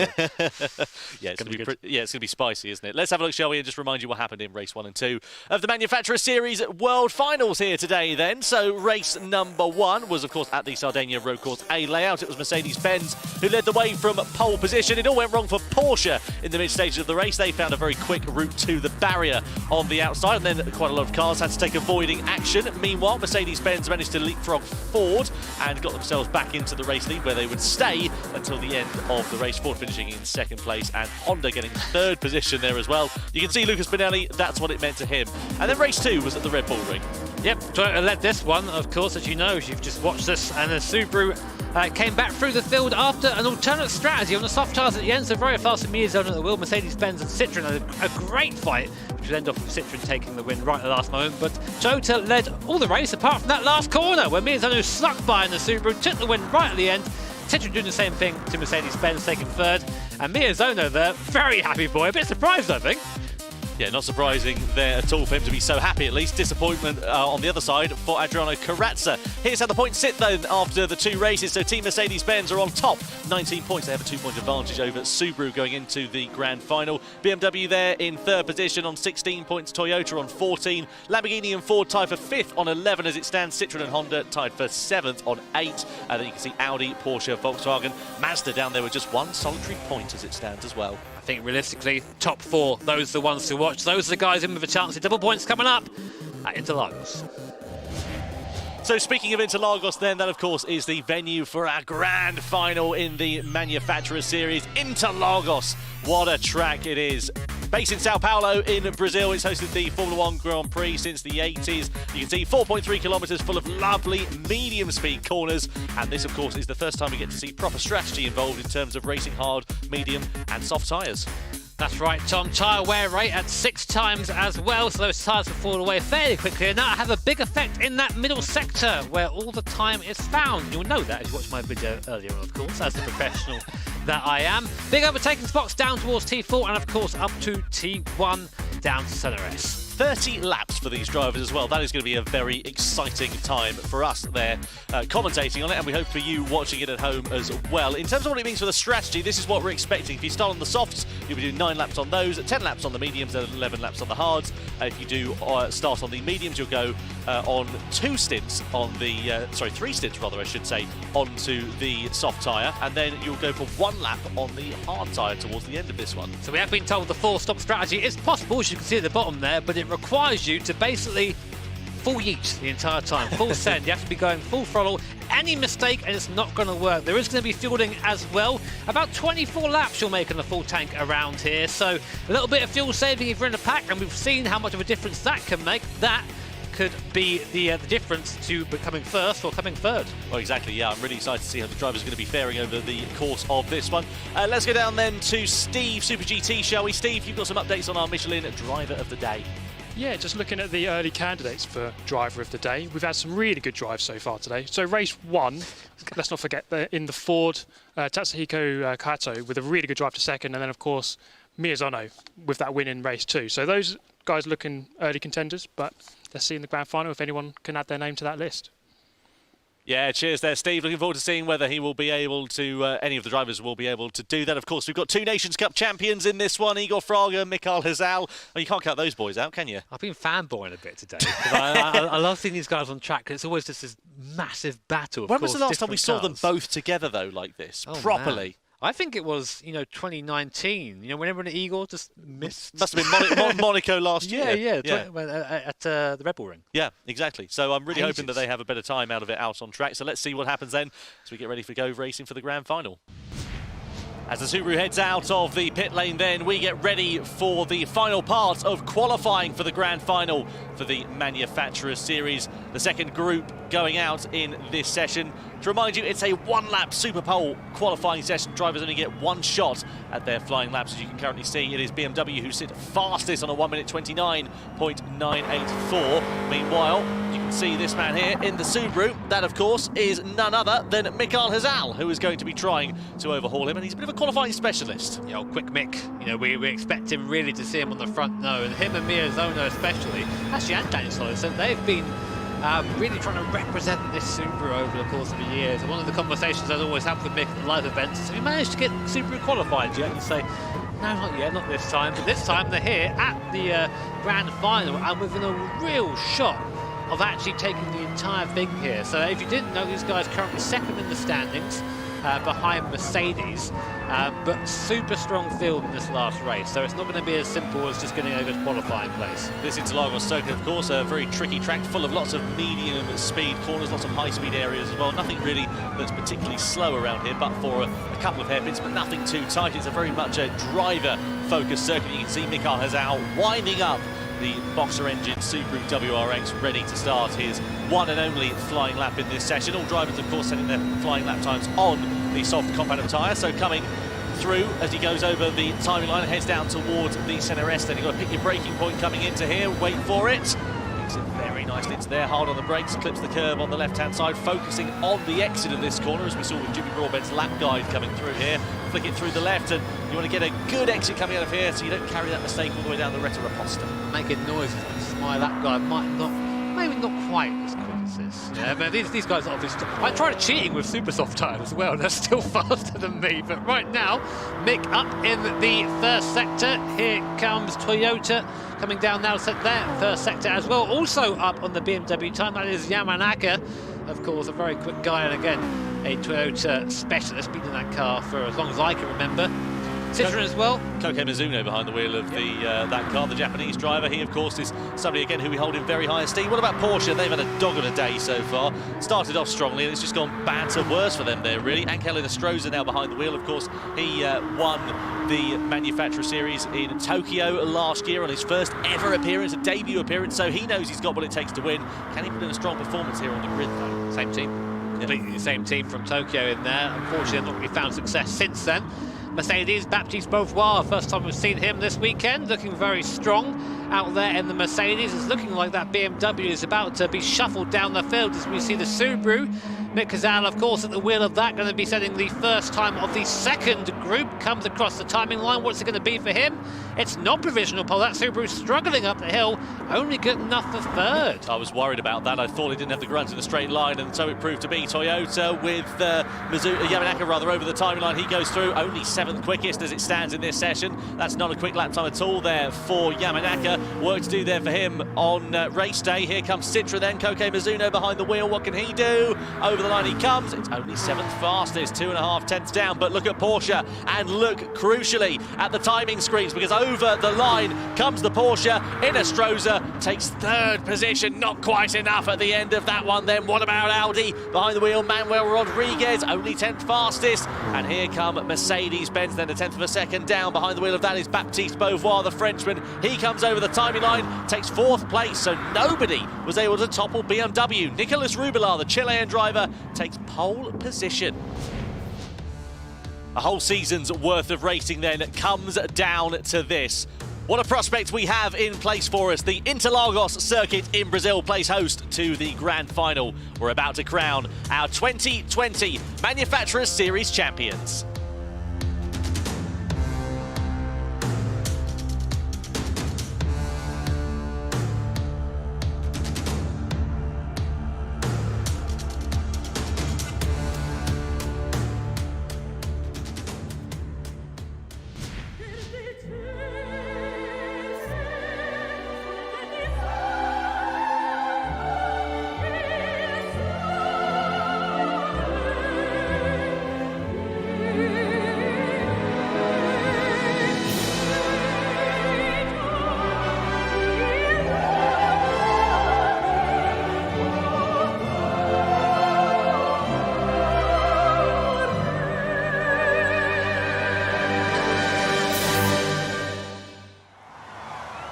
It's the moment you've all been waiting for. A whole season's worth of racing comes down to this then as we get ready to crown our 2020 champion. Here's how the grid lines up then in the Manufacturer Series. Nicolas Rubilar for BMW on pole position at Interlagos. Igor Fraga, the 2018 Nations Cup champion, alongside him for Honda. Row 2 is headed by Porsche and Angel Inestrosa for Chile. Alongside the Chilean driver, it's Mercedes-Benz. Baptiste Beauvoir for France is doing the honours here in the last race. Then it is Subaru Turkey's Mikael Hazal. Alongside Mick, it is the Ford of Adam Tapai, the Hungarian driver. A good lap time there from him. Then comes Mazda, Ryota Kokubun, the Japanese driver in the RX Vision GT3 machine, with Lamborghini's Thomas Scabilia alongside him representing France. Citroën Koke Mizuno is P9, and completing the top 10 is Toyota with Tomoyuki Yamanaka. The final row of the grid is comprised of Audi, Manuel Rodriguez in P11. And at the back of the grid is Volkswagen, Nicky Romero, the Spanish driver. Complete our 12-driver strong grid then. So, Jimmy, going into this one, it's Mercedes who hold a 2-point advantage over Subaru, but of course it's double points here. What do you reckon? That's right. It's this is the big one. This is one you got to focus on, of course. Realistically, it's between 4 or 5 manufacturers, and as you said, Mercedes currently leading from a Subaru, who are starting 4th and 5th on the grid. Interestingly, Mercedes, for our title fight anyway, have gone for the medium tyre, whereas Subaru gone for the hard, with our top 2 teams, including BMW and Honda, both on the soft to try and get away early. 30 laps though around here. It's going to be a race of strategy and consistency. 36 drivers, 12 manufacturers. Only one can be crowned the 2020 Nations Cup Manufacturers Series World Champion here at Interlagos. We're about to find out who that will be. BMW and Nicolas Rubilar ready to lead the field over the timing line, followed by Igor Fraga. We go racing here for the grand final in the Manufacturers Series. BMW leads the field down towards the centre S for the first time here at at Interlagos, followed by Honda, followed by Porsche. The top two starting on the soft compound of tyre, followed by the medium shod Porsche and the medium shod Mercedes-Benz. The rest of the field are on hards. So let's see what that means as they come through turn 3 and down the Retroposta for the first time then. So BMW with Rubilar leads the way, followed by Igor Fraga, followed by the Porsche. Behind the wheel, that's Angel Inestrosa, the Chilean driver, already falling into the clutches. The Mercedes-Benz and Matisse Beauvoir looking pretty close, but the top two, as expected, putting a bit of daylight between themselves and the Porsche there. Yeah, they've got to do that early. They've got to be smart enough to work together in this first part of the race. BMW and Honda there, Porsche in the background, Mercedes-Benz behind them. Then we have the hard tyre runners, which make up the majority of the field around here. So we'll expect to see the top 4 cars sort of pull away from that pack there at the back of the field. Meanwhile, on board with Honda, and of course that's Fraga. He's driven around here quite a bit in real life. Actually, I chatted with him about it the other day. So it's actually quite close to real life, so a bit of an advantage there, possibly. But right now, definitely not phasing the BMW driver, of course, which is Nico Rubilar. We used to call him Mr. Hot Lap. I think he very much lived up to that reputation in qualifying, pole position. Yeah, not looking too bad at all out there under race trim as it stands there either. Already coming to the end of the first lap, such is the short nature of this Interlagos circuit. You can see the hard tyre runners from 5th all the way down to 12th position, running very close to one another. We're just looking at the Mazda RX Vision Gran Turismo car. Meanwhile, we can see that the hard runners are coming into the pit lane then at the end of the first lap, wanting to get off those tyres as soon as they possibly can. I wonder if that indicates we're going to see more 4 stops than we were anticipating. Yeah, we thought the 4 stop was one of those strategies that we thought, well, you have to push to make it work, and straight away everyone going on, well, seemingly starting off the strategy that way. It may not be the 4 stopper, but all going onto the medium tyre, with the exception of Mazda, which I would say probably going for that soft tyre, not the best idea. There's our strategies down the bottom, and as you can see, a lot of people going for that one right down the bottom, which is 4 stops. Not sure what's going to happen yet, but we'll see. Time will tell on this occasion, I'm sure. Igor Fraga still putting a lot of pressure onto the rear wing of Nicolas Rubilar. Quite a significant gap, 2.2 seconds now sits between themselves and Angel Inestrosa, who in turn has got a 1.3 second margin. Meanwhile, come back to them in a few moments. It's Mazda versus Subaru. Mazda on the soft compound of tyre, easy to get themselves ahead, at least, of Subaru in terms of their difference in pace. They are now through into 5th position. They jump to the head of this queue. Yeah, of course, Subaru there, driven by Mikazal. Knows his way around it, as does Igor, of course, and this is what Mazda needed. They needed to get by Subaru as quick as they could. They now have 10 seconds to Mercedes-Benz, and that's currently has Matisse Beauvoir at the wheel, so they've got time to use this soft tyre, which is really important. So this could be a masterstroke here. Kokubun at the wheel of that as well. He won the first Asia Oceania regional final back in 2018, then won in Tokyo as well. Somebody who performed very well at home. Guess where he is right now. Exactly, yeah, sat at home and doing a brilliant job out there on track as he comes over the timing line, already on lap 3 then here into Interlagos as the field comes streaming on through down in towards the Cenarettes. So the top 4 manufacturers, BMW, Honda, Porsche, Mercedes-Benz, the only ones who have not pitted yet so far. Pretty much everybody else on the, well, everybody else, in fact, up and down the field, of course, have made their first stop. They're presumably opting for a 4-stop strategy, whereas we may see the likes of the top 4 opting for something a little bit different. Maybe we can get a quick word with Steve on that a little bit later on once things pan out a bit more. But these drivers, of course, just taking things pretty easily. You shouldn't see anybody making too many rash moves, at least at the starting points in this race, because at this stage, as we always seem to allude to, they have a lot more to lose than they do to gain. It's a long race. Yeah, 30 laps around here. So really all you do is kind of set yourself up for that last stint, the last few laps, and that means driving a perfect race up until then. Some instance involving Volkswagen. They've been abusing track limits somewhat, usually quite cut and dry of our stewards, so I'm sure they see something wrong and they'll give them a slap. Probably just a warning for now, though, for the first offence. On board then with Honda, of course, with Igor has been doing a lot of real-life racing this year. I think it's fair to say that it's affected his driving in GT, not quite being the same Fraga we've been used to. No, we have seen more performance from Fraga, certainly in years gone by, and events gone by, but of course he has been racing in F3, and I've seen a few comments on some of the races that we've commented on saying, oh, it looks like we're making excuses for him, but, you know, it is a genuine reason as to why perhaps he hasn't been quite as on form as we've seen him in past events. And, you know, he's doing a good job out there in P2 at the moment. Of course, his teammates as well have really helped his case with some strong performances here today for Honda as well. Valerio Gallo and, of course, as we just saw, Shohei Suwamori and keen to see how Igor is going to be able to get on here out on track. You can see the live points rankings on the right-hand side of your screen. If the race stopped now, if a red flag was thrown, it would be BMW who would be crowned the Manufacturer Series champions of 2020, Mercedes-Benz, Honda, and then Subaru, and then Porsche. Interestingly, of course, if it was BMW, they would be the first non-Japanese manufacturer to win the series. Wow, really? Yeah, because of course it was Lexus in 2018, Ah, Toyota you're last right. year. Yeah, that would be a nice accolade, but of course a long way to go. And that's something we're going to be saying a lot in this race. We do have a lot of time yet to elapse. There is, again, Igor. Right now, Nico's doing a great job at keeping Igor behind. This is how it's going to be for a while. And it says, essentially, any of the top 4 teams from the first couple of races, which are Toyota, Mercedes-Benz, BMW and Subaru, essentially whoever wins is going to be champion. Whoever wins in this race, I should say. Right now, of course, it looks like BMW and Honda are running away from the field, but bear in mind, outside of the top 4, everybody else has stopped once. You have to stop at least twice to take each different sort of tyres, and we think that some drivers and some teams are actually going to stop 4 times. So a lot to go before now on lap 30.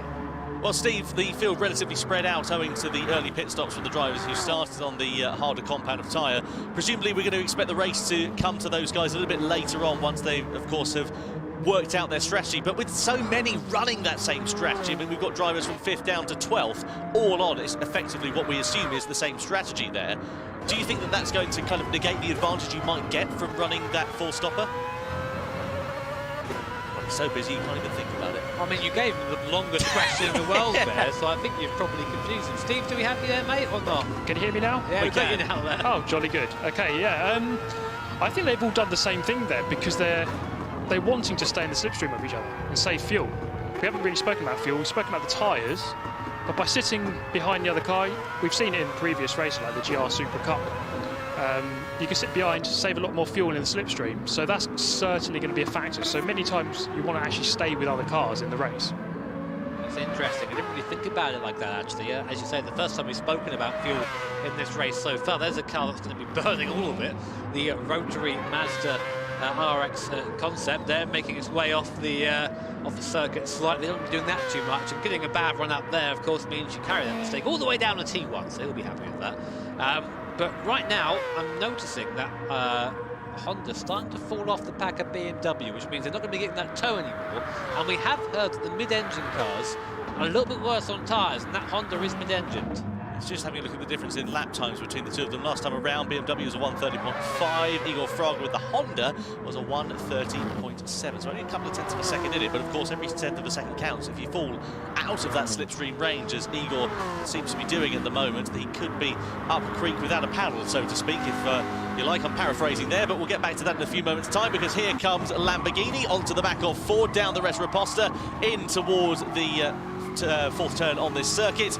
Not able to find a way through there at the moment. Behind the wheel of that Ford, as it stands, is Adam Tapai, the Hungarian driver, and he, of course, as we said, has got the Lamborghini Thomas Scabilia behind the wheel, who we saw him in qualifying, and we saw his driver cam. He was really frustrated with the lap time he put in.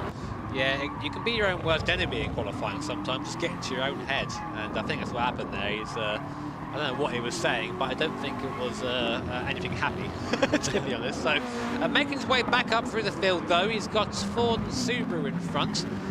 In terms of people still in the same strategy. You notice that Subaru is starting to put away from the rest of his pack as well, so that's important for them. But as Steve said, they won't be saving any fuel doing that. So is it worth the extra 2 seconds they have on the track now to be pushing? We'll have to find out. Running on board here then with Citroen, Koke Mizuno behind the wheel, the Japanese driver just coming through the left-hander on towards the start-finish straight. Easy flat through there, as you can see, and you can see Lamborghini lining up a move with Ford as Citroen coming to the pit lane then. Side by side we go down the start-finish straight. Ford on the inside, Lamborghini on the outside. Who's going to blink first onto the brakes? Ford blinked first, allows Lamborghini to go through, and they're now back into 7th position then. So Thomas Scabilia moves up into P7, but the advantage, of course, for the Ford and Adam Tapai is, of course, that he now has the slipstream. We like that. That's fuel saving, real fuel saving hours time for the Ford at the moment. So a bit of a coast coming there, a bit of a short shift. Steve was saying that short shifting a bit more effective than coasting. So we're doing a little bit of that around here. Here is Toyota. Yamanaka at the wheel of that, and a bit further back than we expect really from Toyota. Not looking very very fighty at this point in the race. Our Italian commentators will not be best pleased. Say Italian, it's Andrea. It's just Andrea, he loves it. Yeah, I've never seen anything like Andrea when he gets passionate over Tomoyuki Yamanaka. They're down in 9th position as it stands at the moment then. Toyota not having quite the level of performance that we saw from them in 2019. If you remember last year, back in Monaco, they won the Manufacturers Series, became the champions of that year, and well, this year it has not gone their way so far. They currently sit with 14 points on the board if you compare that to Mercedes-Benz, who are provisionally at the top. Meanwhile, BMW are in the pit lane then. They come onto the soft compound tyre, releasing Honda to lead the race. So they are the first to blink then. Are they trying to undercut Honda here, do you reckon? They need to make sure, I'm just double checking they come out in space here, because if they come out with someone else in front of them, it's going to completely ruin that soft tyre strategy. And yeah, I think the undercut is what they're aiming for, just waiting to see pit exit. Here is Mercedes-Benz. Will they be able to get by BMW? I think they will there. That's Matisse Beauvoir side by side coming out of the pit lane there with Nico Rubelard, the Chilean driver, and that's it done. That's going to be a bit of a nightmare for Nico. He needs to get back by as quick as he can. He was hoping for clear air, but we know Baptiste, we know that he's a fighter, and he'll know that he needs to hold up the BMW as much as he can now on this medium tyre. So that's going to be a bit of a kick in the teeth for Nico. Through the right-hander they go, and Nico knows he needs to get past, and here's an opportunity potentially presenting itself up the inside of Baptiste Beauvoir. Goes Nicolas Rubelard side by side with the BMW and the Mercedes. Mercedes on the inside now as they flick it left.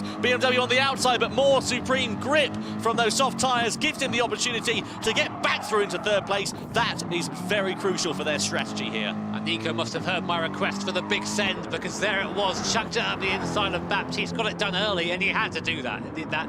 There was no, he couldn't have waited any longer. He's already lost time having to do that with Baptiste Beauvoir, so that would have played into the hands of Honda and Fraga, who are still out front right now. Are they coming to the pit lane now or going in? So Fraga's into the pit lane, also going for the same strategy, so soft to soft. Now we'll see how much that cost Nico Rubelard. He still had the fresher tyre, remember that, still had the fresher tyre, but Fraga had no one ahead of him and no one to get in his way. So here comes Mazda as well. A couple of other cars making their way past the pit lane, and Porsche, who have yet to stop, but now inherit the lead. So where do BMW come out in respect then? So let's see what happens as Honda waiting for them to come out of the pit lane, and BMW ahead 2.9 seconds, 3.1 seconds. It's going up and up as they come out and get themselves back into racing action. So that's worked out beautifully there for Nicolas Rubelard. Not lost too much time. Porsche inherit the lead, but of course the de facto leader, because Porsche haven't made their pit stop here, is now going to be BMW with a healthier advantage than they had prior to this pit stop.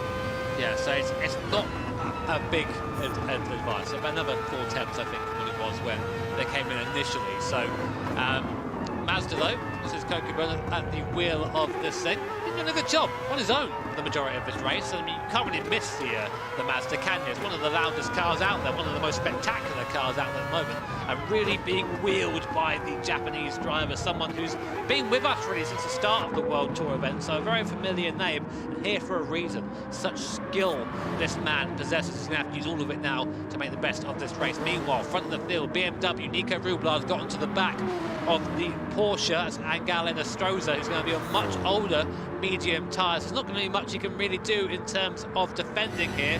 How long will Nico take? He needs one corner, T1, up the inside he goes, move made. There'll be no way the Porsche can defend from this, and Nico Rubelard goes back into the lead for BMW. Mazda and Subaru into the pit lane, then onto the soft tyres for Mazda, onto the medium tyres for Mazda, onto the soft tyres for Subaru there, and now in Astroza is now in the slipstream, as we can see, of the BMW. Coming out of the pit lane here is Mazda, where they're going to emerge. Ryota Kokubun behind the wheel, of course, as we know. It's going to be tight between themselves and Mercedes-Benz as they come out, but Mercedes-Benz actually getting a good advantage because, of course, the pit exit is actually so long here at Interlagos that there's nothing really that they can do. They've got to back out. Are they ahead of the rest of the group, though? Mazda, that is the crucial question, and it looks as though they are. So they're pretty much the best of the rest as it stands, because, of course, they're running that different strategy, having started on the hard compound of tyre. Here we are then, Mercedes-Benz. Baptiste Beauvoir at the wheel of that on that hard compound now. You don't like the hard compound if you're racing, it's a bit of your enemy. Steve, I've seen you appeared on my screen for a second down the bottom there, so I'm going to question you. I'm going to question our guys here. The hard tyre round here is just get on it, get off as soon as possible. Yeah, judging by what pretty much everyone did on the first lap, they all came in after one lap. You clearly just do not want to be on that tyre. I was just looking at Porsche. They haven't pitted yet. Obviously, they had a really rubbish race one that was sent to the Shadow Realm. I think here they're going to try something different. They haven't pitted yet, so I'm thinking they're probably going to try a 3-stop. So it'll be interesting to see how that plays out for them. 2 seconds there, Steve, because it's getting pretty spicy here between Subaru and Lamborghini as we go side by side then, coming onto the start-finish straight. Subaru on the inside, Lamborghini towards the outside. I think one of them might be ready to dart into the pit lane here before too long. I thought they might be. Here comes Audi in the background. They're coming into the pit lane. Let's go back, though, to Subaru versus Lamborghini, if we can, please, because it's still looking pretty exciting between them. Subaru now ahead of the Italian manufacturer. Mercedes, they're going to come out in all of this traffic, though, by the looks of things. This is horrible for Mercedes-Benz. I mean, that's the risk they took there. We'll see when they come out the pit lane, though, because you get fired onto the track here from the pit lane at Interlagos, and looks like, yeah, they're going to be towards the back of the field, as you said there, Tom, so you were right there. That makes a rare occasion. All right, thanks very much. Speak for yourself. The problem. So, Subaru and Lambo, then, their fight is going to continue. All running different strategies at the moment, so it's really hard to sort of guess how this is going to pan out as the race goes on. So, meanwhile, Citroën and Mazda, Kokubun's still out on that medium compounder tyre. Citroën looking behind on the soft, so this is where really you have to focus if you're at a tyre disadvantage on losing as little time as possible if the guy behind you goes for a move, because that can make the difference in these races.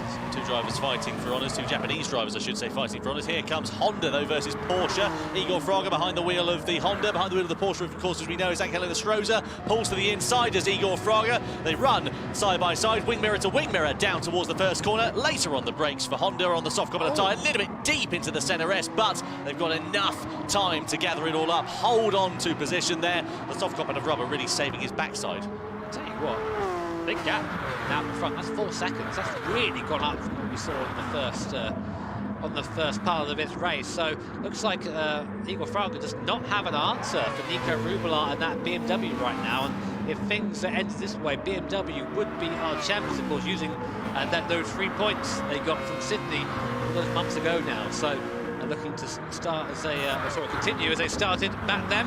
Here's Mazda and Citroën again. Citroën needs to get by Mazda, and they haven't yet. They're still stuck behind and probably getting bored of that rotary shrieking around in front of them.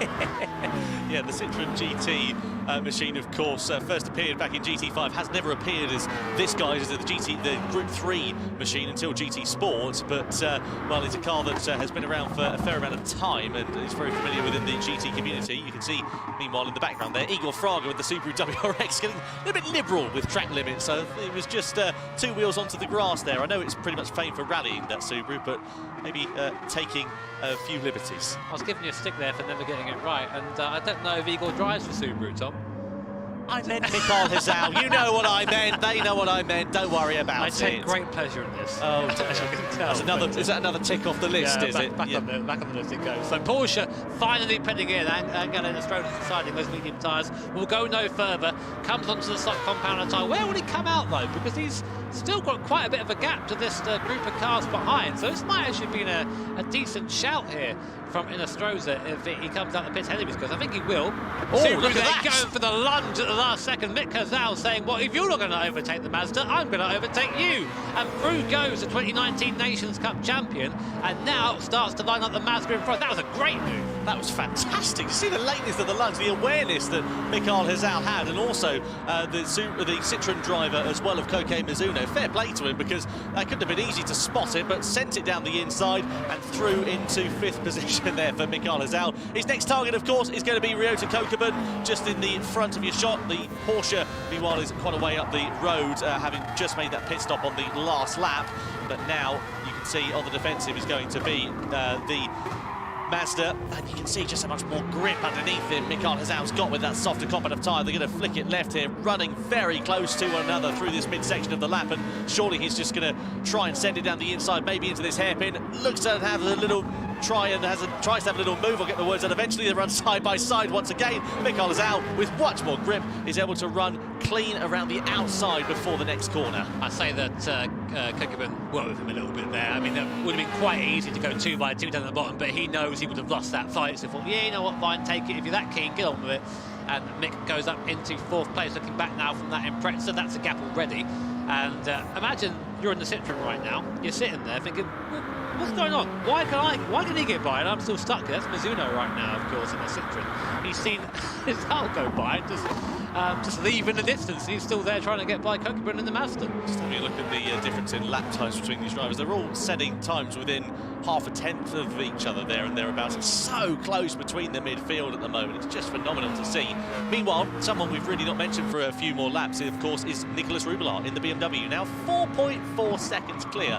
If he needed a perfect race, if he needed to execute this race to perfection, he's done that completely right. And if it stays as it is, BMW will become the Manufacturer Series champions by a 9-point margin. I don't think it's going to stay as it is, though. I mean, as you say, this first part of the race really strong by BMW, but there are other strategies at play here, so I'd be very surprised if this is how it ends, and that's how it would look if it did end on your screen in the live point rankings. We're on board with the Lamborghini at the moment, coming up through the middle sector.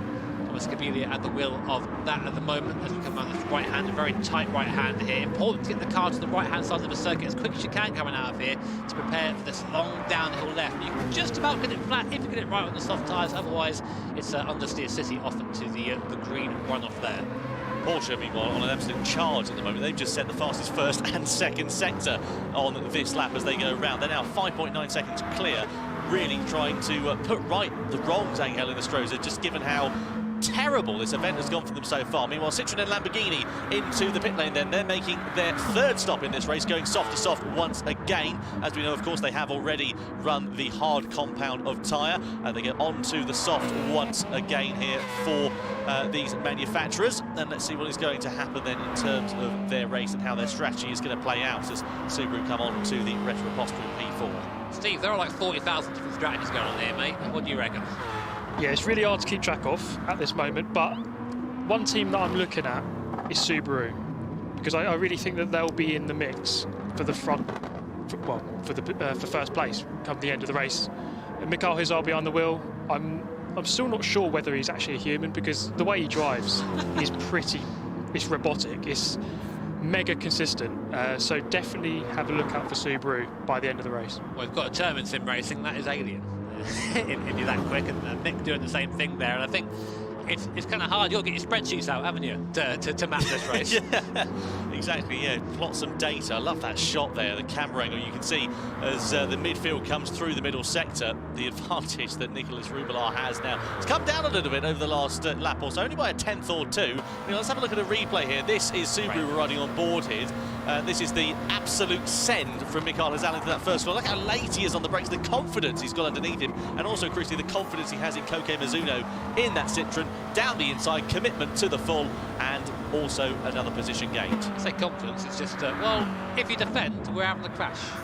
I love that commitment in there. So Toyota in the pit lane, it's not been a race so far. They're one of the manufacturers that are sort of in contention, well, they were in contention at the start of the race, but right now, miles off the ball. So we'll keep an eye on how the race develops, but I don't think it's going to be going their way. Here is Matisse Beauvoir. On paper, that Mercedes have one of the strongest teams out there, but it seems to be struggling in this mid part of the race. Yeah, I'm a bit surprised about that, really. We've seen a lot of pace from Mercedes this year, struggling a little bit in the Manufacturer Series, but otherwise, I mean, it's just been really challenging to see them not doing so well. I mean, we all had a chat, all of us, Julia, myself, Steve and Jimmy, before we started this one, and said, who do we think is going to be doing the business? And on paper, looking at the lineup, you'd have to say Mercedes, arguably they've been the strongest, but not the case in action here. I tell you what, though, just go back to what Steve said, what a story it would be if Subaru came away winners here and somehow managed to win the series overall, because as we said at the start, they've never qualified for the Manufacturer Series before, ever. So this is their first time here, and they're in contention for winning it, but of course that's going to require some issues from BMW, because they're looking very strong right now. 16 points from the first 2 races. And right now looking at the full 24, which we're looking forward to. Speaking of which, it's in the pit lane, onto the medium compound tyre. Honda doing the same thing, but going for the soft, so that's going to be surely a 4-stop. Trying to close that gap down, I would imagine, in any way that they can to BMW, by the looks of things. Here comes Porsche just coming through. the left-hander of turn number 3 on towards the straight then. Where are they going to emerge? BMW just coming out of the pit lane, then they're going to be behind BMW, but for how long? Because there's a fair amount of closing speed to consider here. Of course, Porsche on the soft compound of tyre here as well, whereas BMW are on the medium. So let's see whether that is going to be a change of position potentially on the cards towards the end of this lap. This could be bad for BMW and Nico Rublar, because Angela throws actually said not really much to lose, so he might just go, no, I'm going to send it on you on my fresh compound tyre, slow you down, put you back into the clutches of Igor Fraga in that Honda on the very fast soft compound tyre, then have them squabble. These are the things you have to think of in these long races. It's basically everyone else on track, avoid them as best you can. Get into clear air and drive as quick as you can. And that Porsche is gaining, Tom. And just to remind you as well, of course, it is double points here in this grand final as well. So every position counts that little bit more. Steve, what do you reckon here very quickly as we get ready to come to the final part of this lap? Well, I'm trying to do about 1 million calculations at the minute, trying to work out how this one's going to go. I think BMW I think what they're trying to do is really just get that medium tyre out of the way quickly, and then they can perhaps finish the race on the soft. But again, I'm just trying to work this one out at the moment. Right now it seems like BMW's taken soft a couple of times now, so it's not going to take any more tyres at the moment. It has got to take the hard, and that's it now. Whereas Honda behind have to take every other compound tyre. They've been just on the softs so far. There is Porsche and Angela Nestroza. Do you reckon he'll go for one? He's got to do it, surely. Like you said, he's got nothing to lose. I mean, Porsche have had an absolute dog of a day so far, so they need to really try and turn things around. It's the Minardi strat, isn't it? It's like, if you can't win, get on TV. Exactly, yeah, exactly. That's why they love single lap qualifying so much.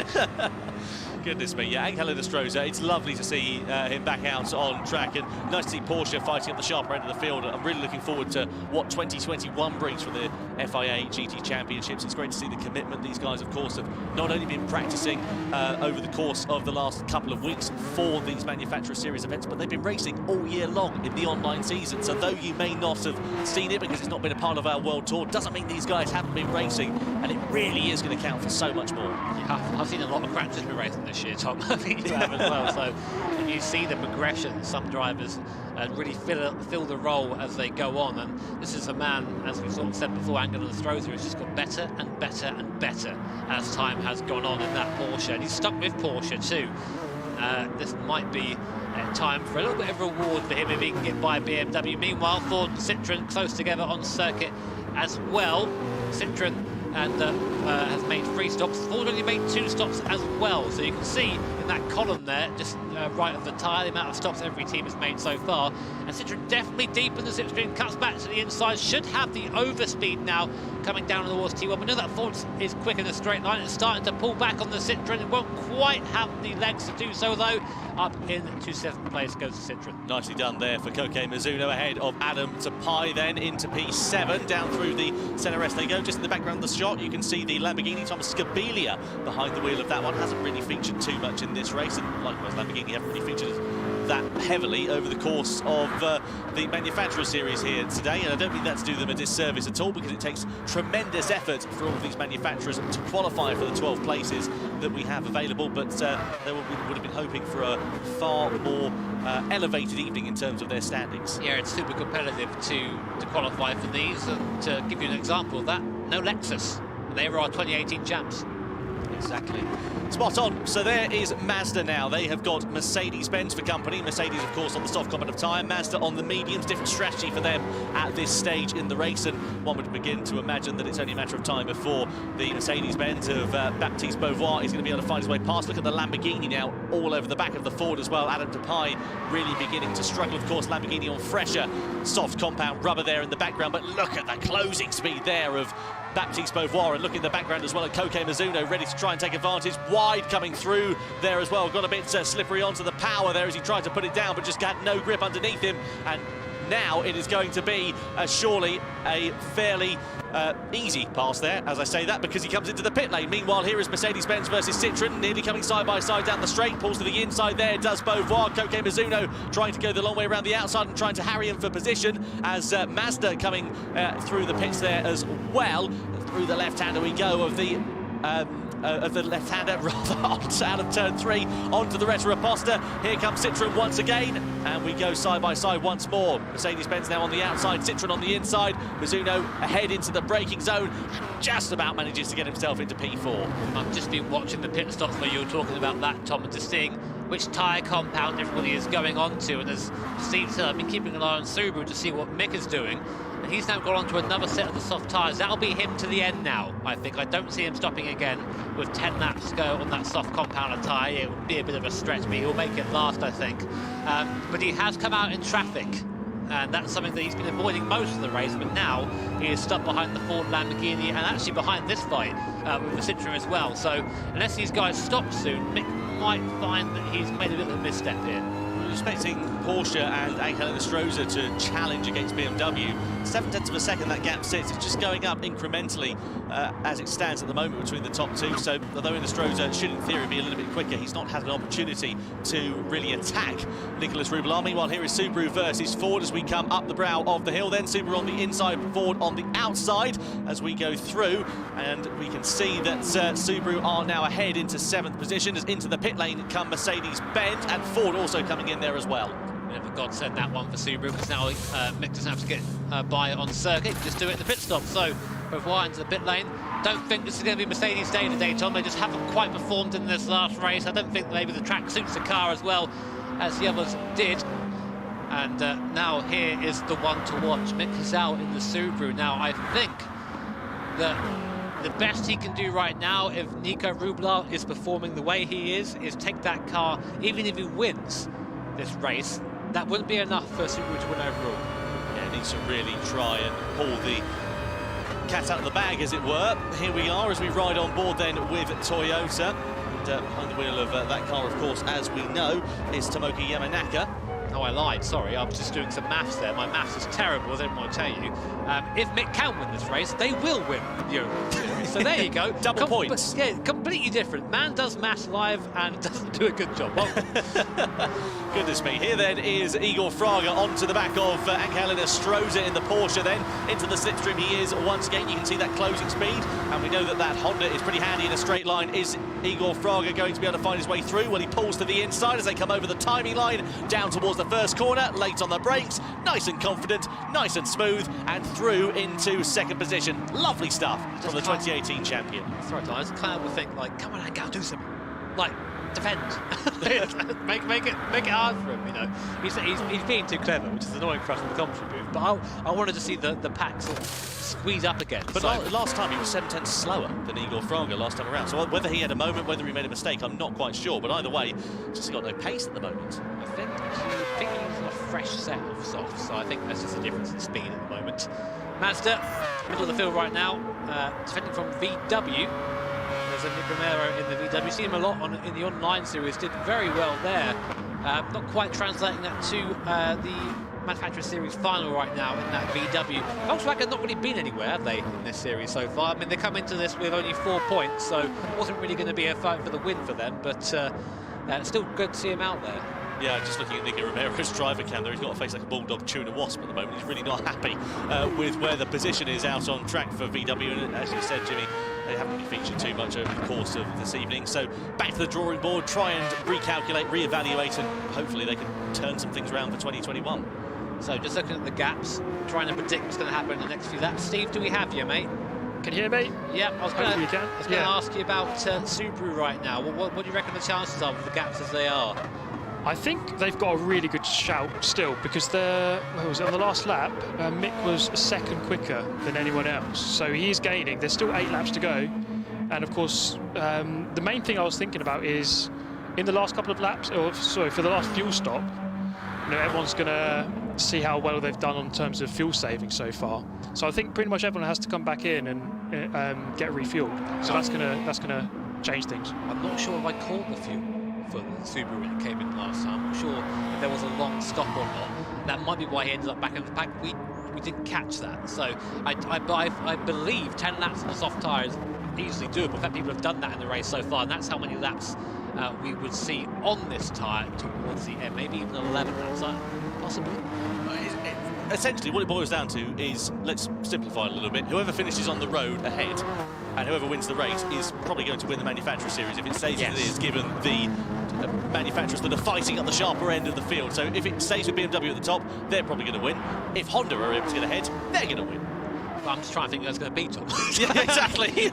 my poor brain it's been a long couple of days here, but an awesome couple of days as we see Igor get closer and closer to Nico in front. Now, what we need for our race, and what I mean is the big crescendo at the end, is to have a little bit of a fight now, and to squabble a bit for the place and slow each other down just a wee bit. But they're both very clever, and I imagine we'll probably see a pass facilitated both probably by Igor Fraga in the BMW when Igor gets there. But bear in mind, these two have to stop at least one more time. No, in fact, well, twice for Honda because they have only run the softs. Yeah, I was going to say twice for Honda as well. So that's going to put them both back quite far up the field. And I reckon for Honda, probably going to put them way out the podium.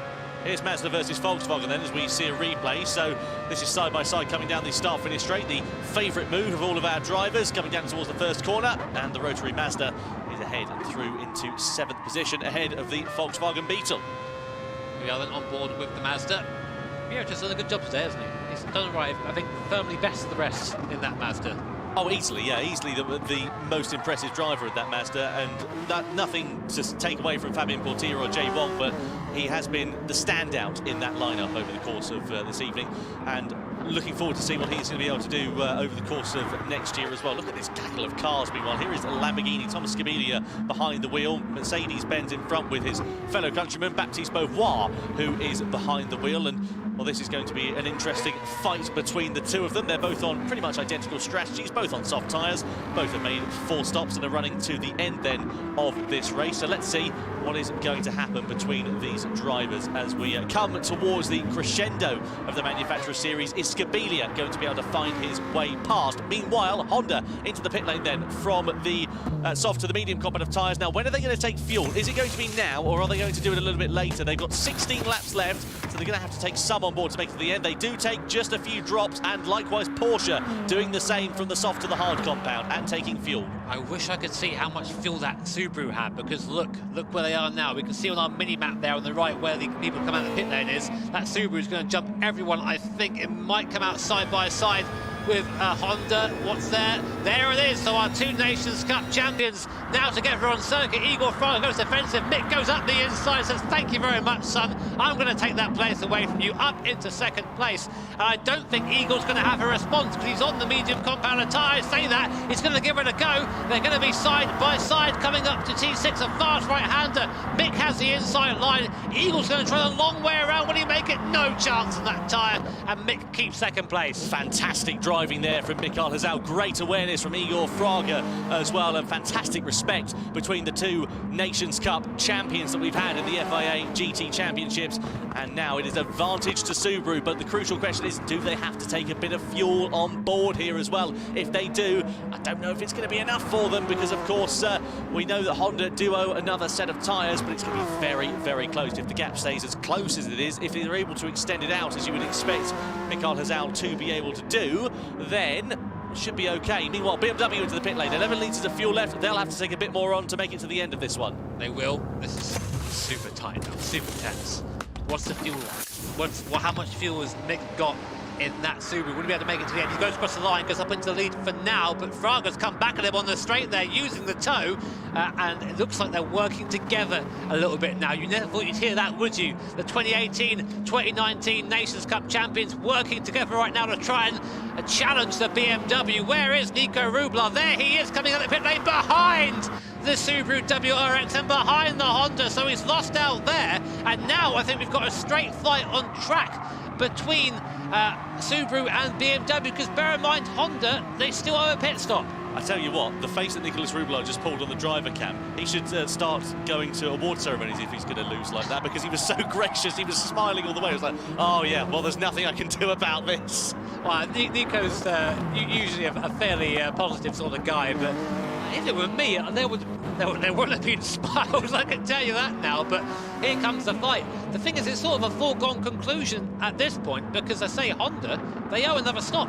They have to come into the pit lane at the end of the race. Now, will Igor try and back Mick into Nico, you think? Maybe try and slow him down a bit.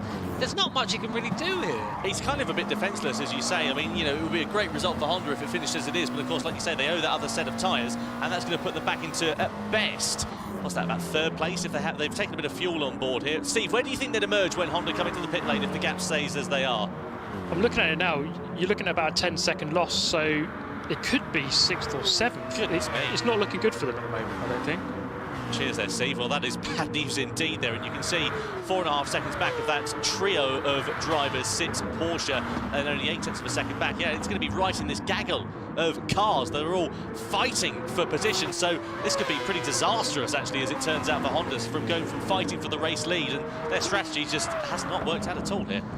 No, and I'm interested. Again, I just wish I knew how much fuel that Subaru had, because that's going to be the deciding factor here, whether BMW come away as champions or whether Subaru come away as champions. Right now, Subaru will lead the points if the race ended as is, but there are still fights going on. This is one of them, Lamborghini versus Mercedes, and Citroën there in the background as well. That Lamborghini on a fresh set of soft tyres with Matisse Beauvoir in the Mercedes-Benz, trying to find a way around that bright green V10 Lamborghini coming through the mid-sector now. You can see there's been a little bit of maybe not been a very friendly fight, Tom. A bit of argy-bargy perhaps between them. Let's see what the stewards make of that collision between them, being investigated by them at this very moment. So now 2.5 laps remain here at Interlagos, looking at Igor Fraga, who is ready to inherit the race lead once I should say, Mikael Hazal in second position, ready to inherit the lead from Igor Fraga once the Brazilian comes in to make his final stop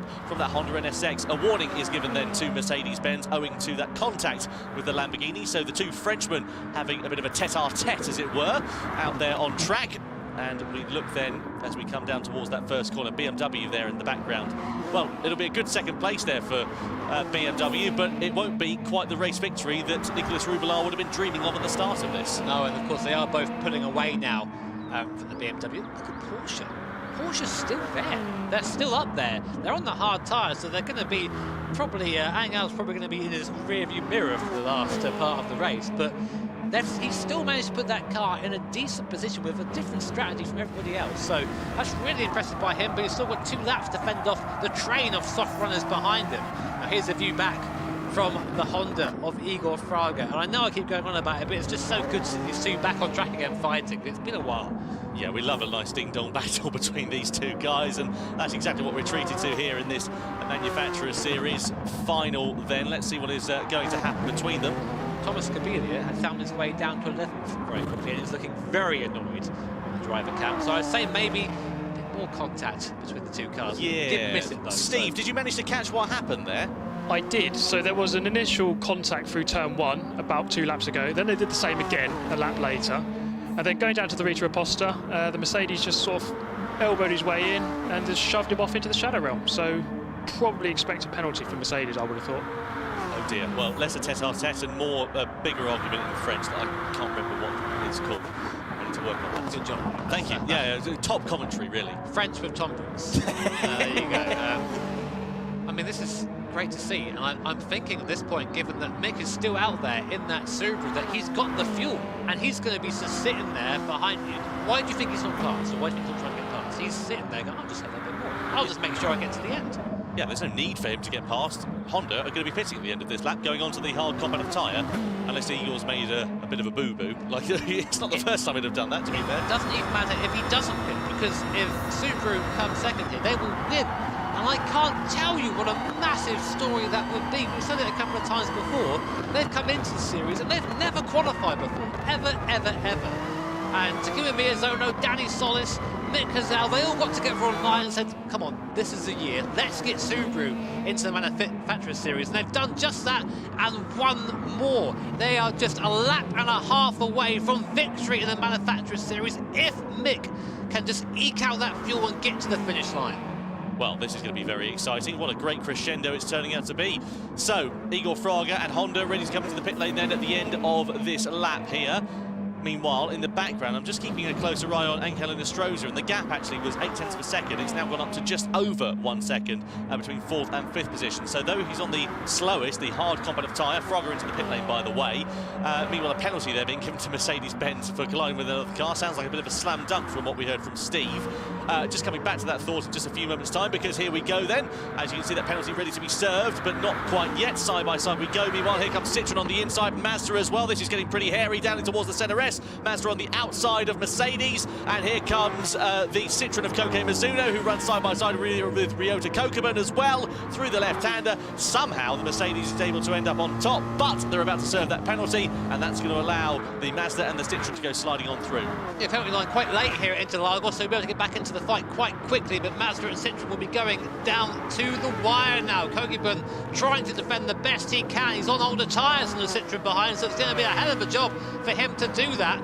It won't really affect the standings that much towards the end, but it's for pride now between the two drivers. Coming round T6, and it looks like Kokubun just managing to defend in the best way possible, keeping his own contact between the two. You're right there, Tom, and then the Mazda push wide, that'll be looked into, no doubt. Yeah, certainly. That was maybe unfortunate, maybe it was a racing incident, maybe one of them braked a little bit earlier, but we need to cross back to the race leader, and we need to cross back to Miss Mikael Hazal in just a few moments' time, because he, in the Subaru WRX, is just a few corners from home. What a season it has been for Subaru. Danny Solis, Mikael Hazal, and of course, Takuma Miyazono rounding the final corner and over the line to become the Manufacturers Series World Champions of 2020. Subaru take the honours here at Interlagos. BMW come home second, and Mikael Hazal, the driver that got them to the checkered flag, is absolutely delighted. Wow, what 57.4. an absolutely fantastic way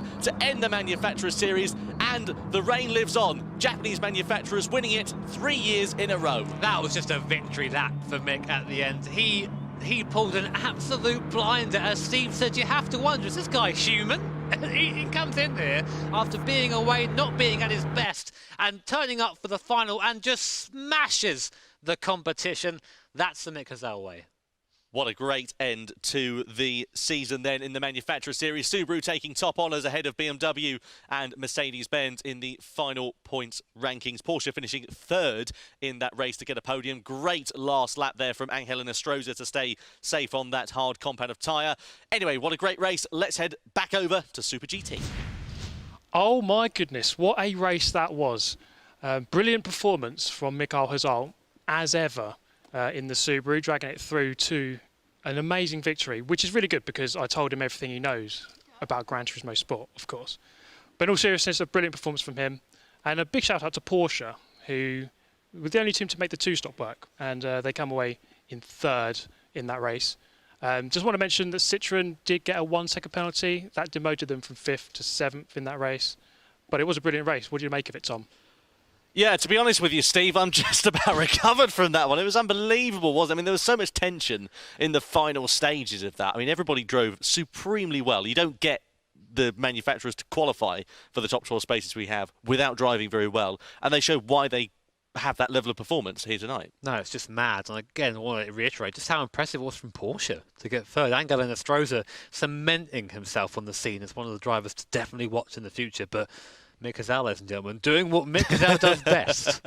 Yeah, I'm really excited to see where the future lies for Mikael Hazal. Is he going to stay with his allegiances with Subaru? I wonder if another manufacturer or another driver is going to come along and try and snap him up. Let's see what's happened in that final race, though. Some highlights from it. So BMW qualified on pole position. They led the way down towards the first corner, but in the early stages of the race, Mercedes versus BMW went toe-to-toe as the different strategies began to play out. You see this late lunge from Mikael Hazal? Look at that. Did you see that? Because I don't think Koke Mizuno and the Citroen did.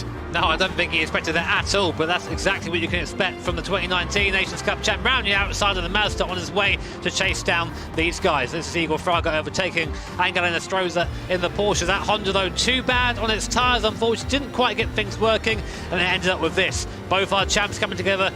Fraga having to give the position to Mick Hazal, but came back at him as the race went on.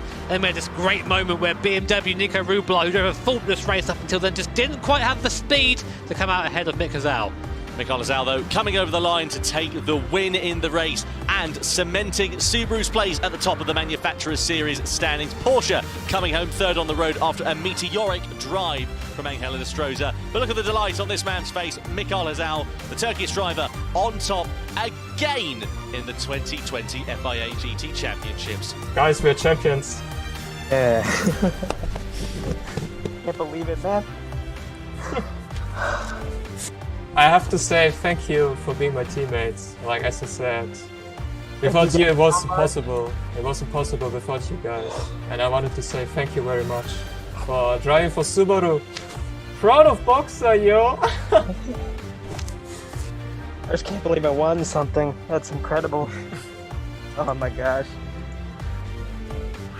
Final results, as you can see on your screen: Mikael Hazal, Nicolas Rubelar and Angel Enestrosa finished first, second and third for Subaru, BMW and Porsche. Igor Fraga there in fourth place ahead of Mercedes, Mazda, Citroen, Ford, Volkswagen, Toyota, Audi and Lamborghini. Those are the grand final race results. Tell you what, Mercedes-Benz just about did enough to stay on the podium there. Third place for them, but there it is. Our point standings. Team Subaru are the manufacturers' champions from BMW. 5 points in the end separate first and second. Honda there, fourth place of that awesome last race. And again, Team Porsche putting themselves all the way up to fifth on 21 points of that third in our final. Yeah, that really counted for a lot, considering they had no points at the end of that first race there. That disaster of a race one from Matt Simmons. I mean, they really turned things around right at the end. The Matt Simmons handbrake turn. Don't try it at home. No. Don't work well. Not recommended. Not recommended. Anyway, enough talking about the drivers. I think we should probably talk to the drivers. Julia Hardy is with the winning Subaru team. Wow, that was some incredible racing there. There were literally shouts all through the studio as that was getting to the climactic end moment. What a fantastic way to end the Manufacturer Series race. And joining me now, we thought, you know, after all of this conjecture and us kind of figuring out what we think was really going on during that race, let's find it all out from the horse's mouth as we have the winners of the Manufacturer Series. It's the guys from Team Subaru. Guys, how are you doing? Pretty good. Going really good right now. Good. Okay. All right. I'm going to start off with Daniel with a question for you. So you have now managed to conjure Subaru and shove it into the Manufacturer Series and come back with a win. How happy are you with that right now? I mean, I was in tears when the race was finished, but I mean, I couldn't be any happier. I mean, going into this, like, I knew that I had one of the weakest cars for the first race, so I was stressing like the whole time, like, you know, just telling myself I'm probably only going to be able to get 10th at best if I do my very best, and I just have to hope for everything else to go well. But it looks like, even though some things didn't go so well for other people, it seemed like I did some stuff well myself. So I'm just really happy that I was able to keep up a good performance for once. Yeah, well, it obviously went well, you know. It's all good result in the end. So, Takuma, as obviously the master strategist, and I assume the master strategist behind Subaru's win, how did you do it? How did you beat the other teams? ですね、戦略マスターって言われてますけど、本当今回に関してはもう自分の力というよりも本当にダニエルとミックの2人がいろいろ作戦を考えてくれたり、もう自分の力だけじゃ本当にないので、本当みんなで掴んだ勝利かなっていうふうに思います。Absolutely, absolutely. Well, you've all done really well. And Mick, I have to say, we all in the studio here, and I'm sure everyone at home, was a little bit excited about the fact that you were going up against Igor. We were just, all of us, it was like all of our Gran Turismo dreams being realised. Was it as intense for you? Because for us, we were just like on the edge of our seats. Not really, if I'm honest, because no. Don't get me wrong, because I was only just following my strategy, and my teammates like Daniel and Miyasuno-san, they were telling me that Igor still needed to pit, and he was having brand new set of medium tires, whereas I was having like some more used soft tires. So I didn't want to lose that much time anyway, because Nicolas needed to pit anyway. So I was just following him until he pitted and just finishing my race. Yeah, well, you kept that concentration going and didn't make any mistakes. So, I mean, well done for you. I mean, we were just fanboying a little bit over just the two of you having a bit of time on track together. I think we needed to end our 2020 like that, just to feel something special. Well, look, congratulations, guys. You had an amazing race. And how are you going to celebrate this evening or this morning or whatever time it is for you, wherever you are? For me, it's probably by eating something or maybe just studying, because I still need to finish with my studies for this weekend. The dedication. Yeah, it's just I need to keep going. So because I think if you lose it for a little bit, then you will also like get out of the rhythm, like the zone. It's just keep doing something. But for now, I think I will just relax myself for a bit, and then let's see what I will be doing next. Takuma, how are you going to celebrate? はい。結構もう夜中なのであんまり騒げないんで、ちょっととりあえず今晩は静かにいようかなっていうふうに思ってます。Okay, but save it for tomorrow. And Daniel, how about you? What are you going to do to celebrate? Honestly, I think I might just sit down, take a breather, relax, because it's quite still a lot to stressful. process. Yeah. Like thinking that we had an outside chance, but then actually getting it done is incredible to me. So I think I need to like process everything that's happened. Like we're world champions. I can't even believe it. But I might just have a nice dinner, just celebrate with something simple and, give myself a little something back for how I performed today. Absolutely, you guys have practiced so hard to be in with a chance to win this, and now you have. You should definitely reward yourself. Mick, obviously, it's going to be a bunch of giant cookies, I presume, but we'll see what we can send. All right, guys, well, look, massive congratulations from everyone here. You are the Manufacturer Series champions. Let's chuck it back to Tom and Jimmy. Well, thanks, Julia. Lovely to hear there from our Subaru team. All three drivers there, understandably resplendent with joy. I'll tell you what, another reason for Mick Hazal to be happy, because I just heard in my ear a minute ago that he's been named our Michelin Driver of the Day. So another cap to add to his collection. Lovely. I mean, doesn't get much better than that, does it, for Mick? A nice cap, and, he can just chill now. Afterwards, he can just go to bed. Why not? Why? It's what he does. He just falls asleep afterwards, doesn't he? He said that before, yeah, like, what did you do after your race? Go to sleep. Lovely. Fair enough. Yeah. So why would you not want to celebrate? No big GT parties here. Straight to bed. Oh, I know. Well, anyway, can't have it all. You can't have it all. Don't forget, of course, that we've got more racing action for the 2020 FIA GT Championships World Finals coming up for you very soon. Keep an eye out for the Nations Cup. That'll be along the way for you very shortly indeed. And we have got plenty more things to talk about, including our award ceremony. So probably about time we get that one underway. A phenomenal 2020 season we've had with the FIA Gran Turismo Championships, culminating in a brand new winner in the Manufacturers Series. We've got the award ceremony to take place in just a few moments' time, but beforehand we are going to head over to our Japanese studio for a few words with the producer of Gran Turismo, Kazunori Yamauchi.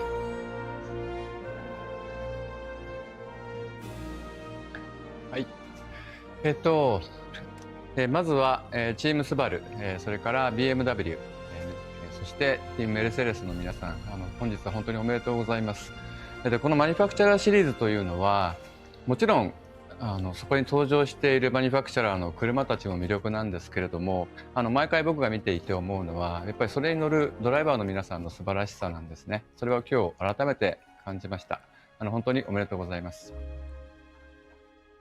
And now we present the awards to the top three finishers in the Manufacturer Series overall results from 2020. In third place, the team comprised of Lucas Benelli, Cody Nikolakowski and Baptiste Beauvoir. Please give it up for Team Mercedes-Benz.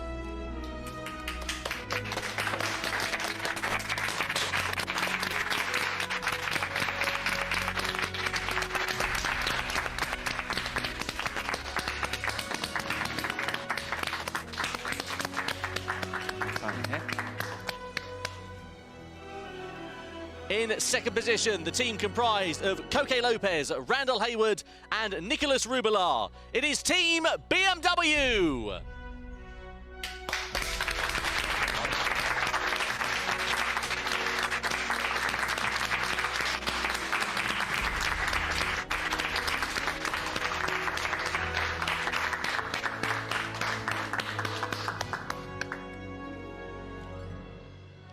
And now the award presented to the 2020 FIA GT Championships Manufacturer Series champions, a team comprised of Danny Solis, Takuma Miyazono and Mikael Hizal.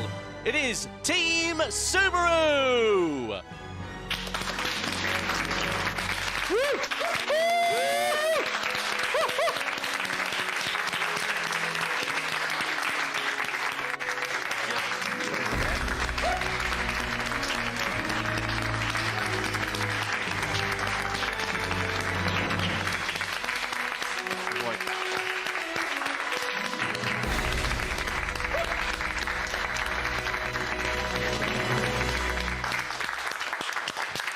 Now it is time for the national anthem of the winning manufacturer.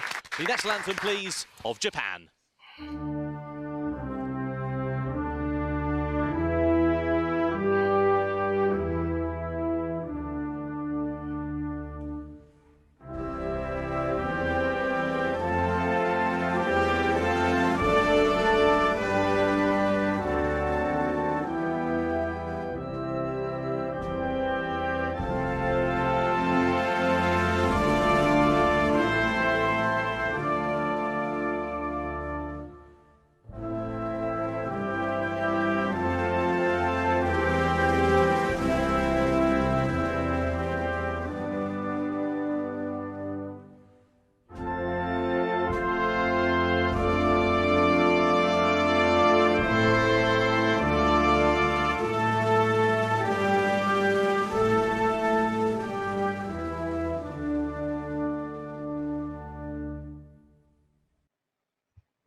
'And we also have a fantastic gift from our partner Sony, a professional grade 61 megapixel Sony Alpha 7.4R camera, which includes a full image sensor, a super bright 24mm f1.4 lens set. It's the same camera system that is used in the production of the Scapes photo mode in Gran Turismo Sport, and is presented to our winning drivers of Team Subaru.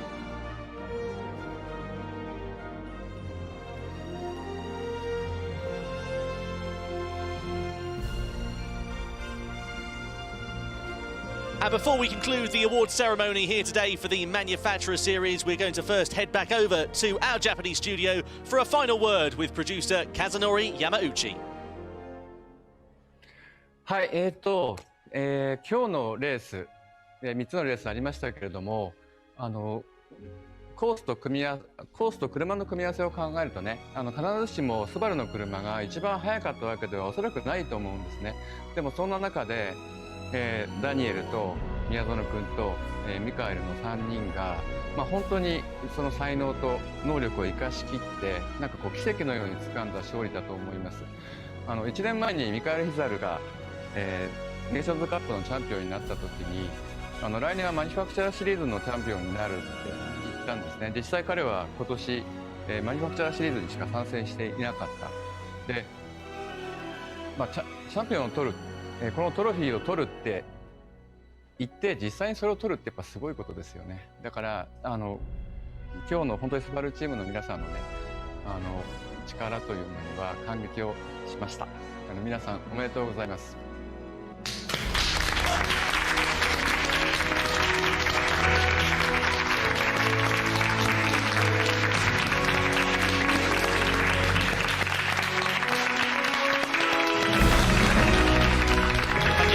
To Yamauchi-san, to the entire team at Polyphony Digital, and to our competitors as well. A fantastic conclusion to the 2020 FIA GT Championships for the Manufacturer Series, with Team Subaru claiming their inaugural crown here today.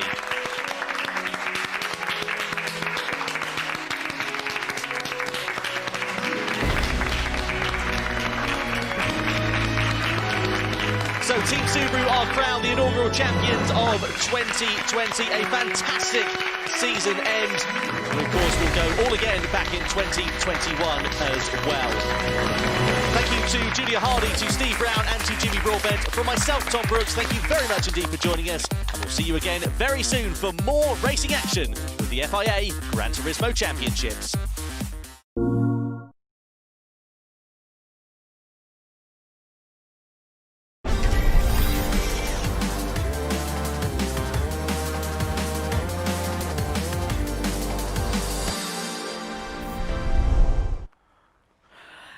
and welcome to the Extra Lap. My name's Julia Hardy, and obviously if you have been enjoying today's racing, you'll know that there was actually far too much of it to cram into one show, which is why we created the Extra Lap, just so we can really start to pick apart everything that's just happened. So if you obviously watched the Manufacturer Series today, you know that there were some fierce battles out there on the track. And whilst we got the opportunity to speak to our new champions, yes, that's Team Subaru, at the end of the race, we didn't get a chance to talk to anyone who got into P3 and P2 either. So we thought we'd take this opportunity that Tom and Jimmy could actually have a chat and find out exactly what went down on the track today. Let's chuck it over to you guys. Yeah, cheers, Julia. Thank you very much indeed. I mean, I've just about got my breath back from that. It was like a phenomenal evening of racing, wasn't it? Well, so I'm glad Julia had the time with the guys afterwards, because I was sort of just having a massive drink after that. With the throat closed up. But yeah, awesome stuff. And again, I think definitely a worthy winner. Yeah, absolutely right. I mean, if we look to Team Subaru, of course, you know, taking the inaugural crown, doesn't get much better than that for them on this occasion. But, you know, we've got some other drivers we need to talk to, find out kind of where things went wrong for some of them over the course of that one. Let's have a look, though, at Team Subaru and just remind you of the points rankings, though, as it stands. You can see Team Subaru at the top of the pile, 41 points ahead of BMW there in second place, who are on 36, and then Team Mercedes in third position on 31. Very hotly contested between those three. Yes, it was at the point where we had no idea what to expect coming into the last round, with four teams really being in with a realistic chance. But of course, Subaru there at the end taking the spoils. And also, I like to say again, we say Team Porsche. They were so impressive in the last race. I think then Strozer managed to bring them all the way up to fifth. So it was full of action all the way through. They had a shocker really at the start of it as well, so to turn it around as Strozer did was really, really impressive. Anyway, we should probably start talking to some of our drivers, shall we? So let's go over to Team Mercedes-Benz and talk to Matisse Beauvoir. Baptiste was in the hot seat for the final race of the day at Interlagos. So let's find out exactly what his thoughts are on that. Baptiste, I believe you're joining us there now. How are you feeling after that, finishing third for Mercedes-Benz? Yeah, I feel good. It's my first podium in the World Final, so I have to stay on this feeling and try to stay positive, you know. Yeah, I feel good. Maybe we lost the second position today on the podium, but I think Subaru deserved the title very well because they was too fast today. Michael did a brilliant job on the last race, so congratulations, Michael. So yeah, congratulations to all the team Subaru and congratulations to all the team BMW. They was faster than us this time. Well, it started off very strong for you, Baptiste. Hello, by the way, it's Jimmy. Good to talk to you again, mate. It seemed though Mercedes, they struggled a bit at Interlagos. The car didn't seem to suit the track properly. Yeah, this car is not too bad for Interlagos, but yeah, I think my pace wasn't the best this time. Something happened between me and Lamborghini at the end of the race, so I got a 3-second penalty, which caused me to lose 3 places, and yeah, that we lost the second position overall at the end of just for that, but it's fine.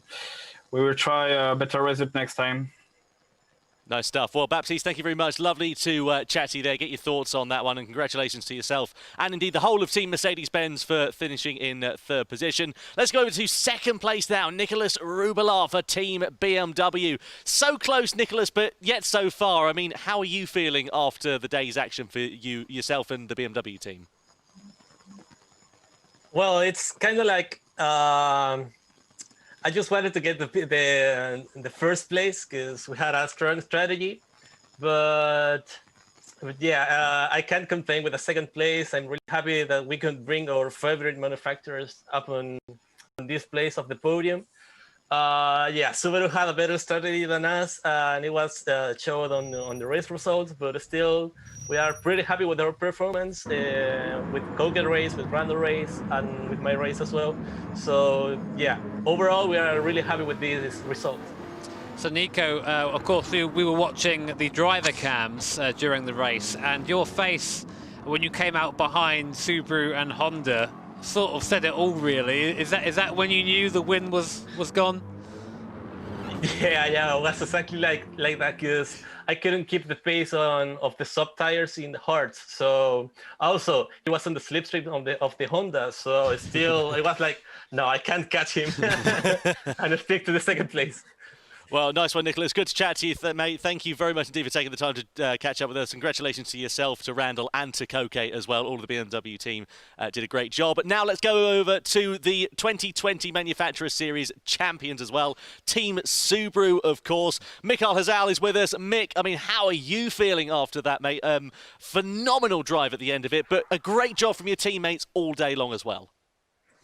Yeah, first of all, I would like to give my thanks to my teammates Daniel Solis and Takuma Miyasono, because without them it wouldn't have been possible to basically win the Manufacturers Cup title. So because without them it wouldn't have been simply possible for us to achieve such an amazing result here. As for the final race, unfortunately I messed up my qualifying lap, especially on the last corner. But by starting at P5, we were also discussing about which strategy we should basically go with and also start with.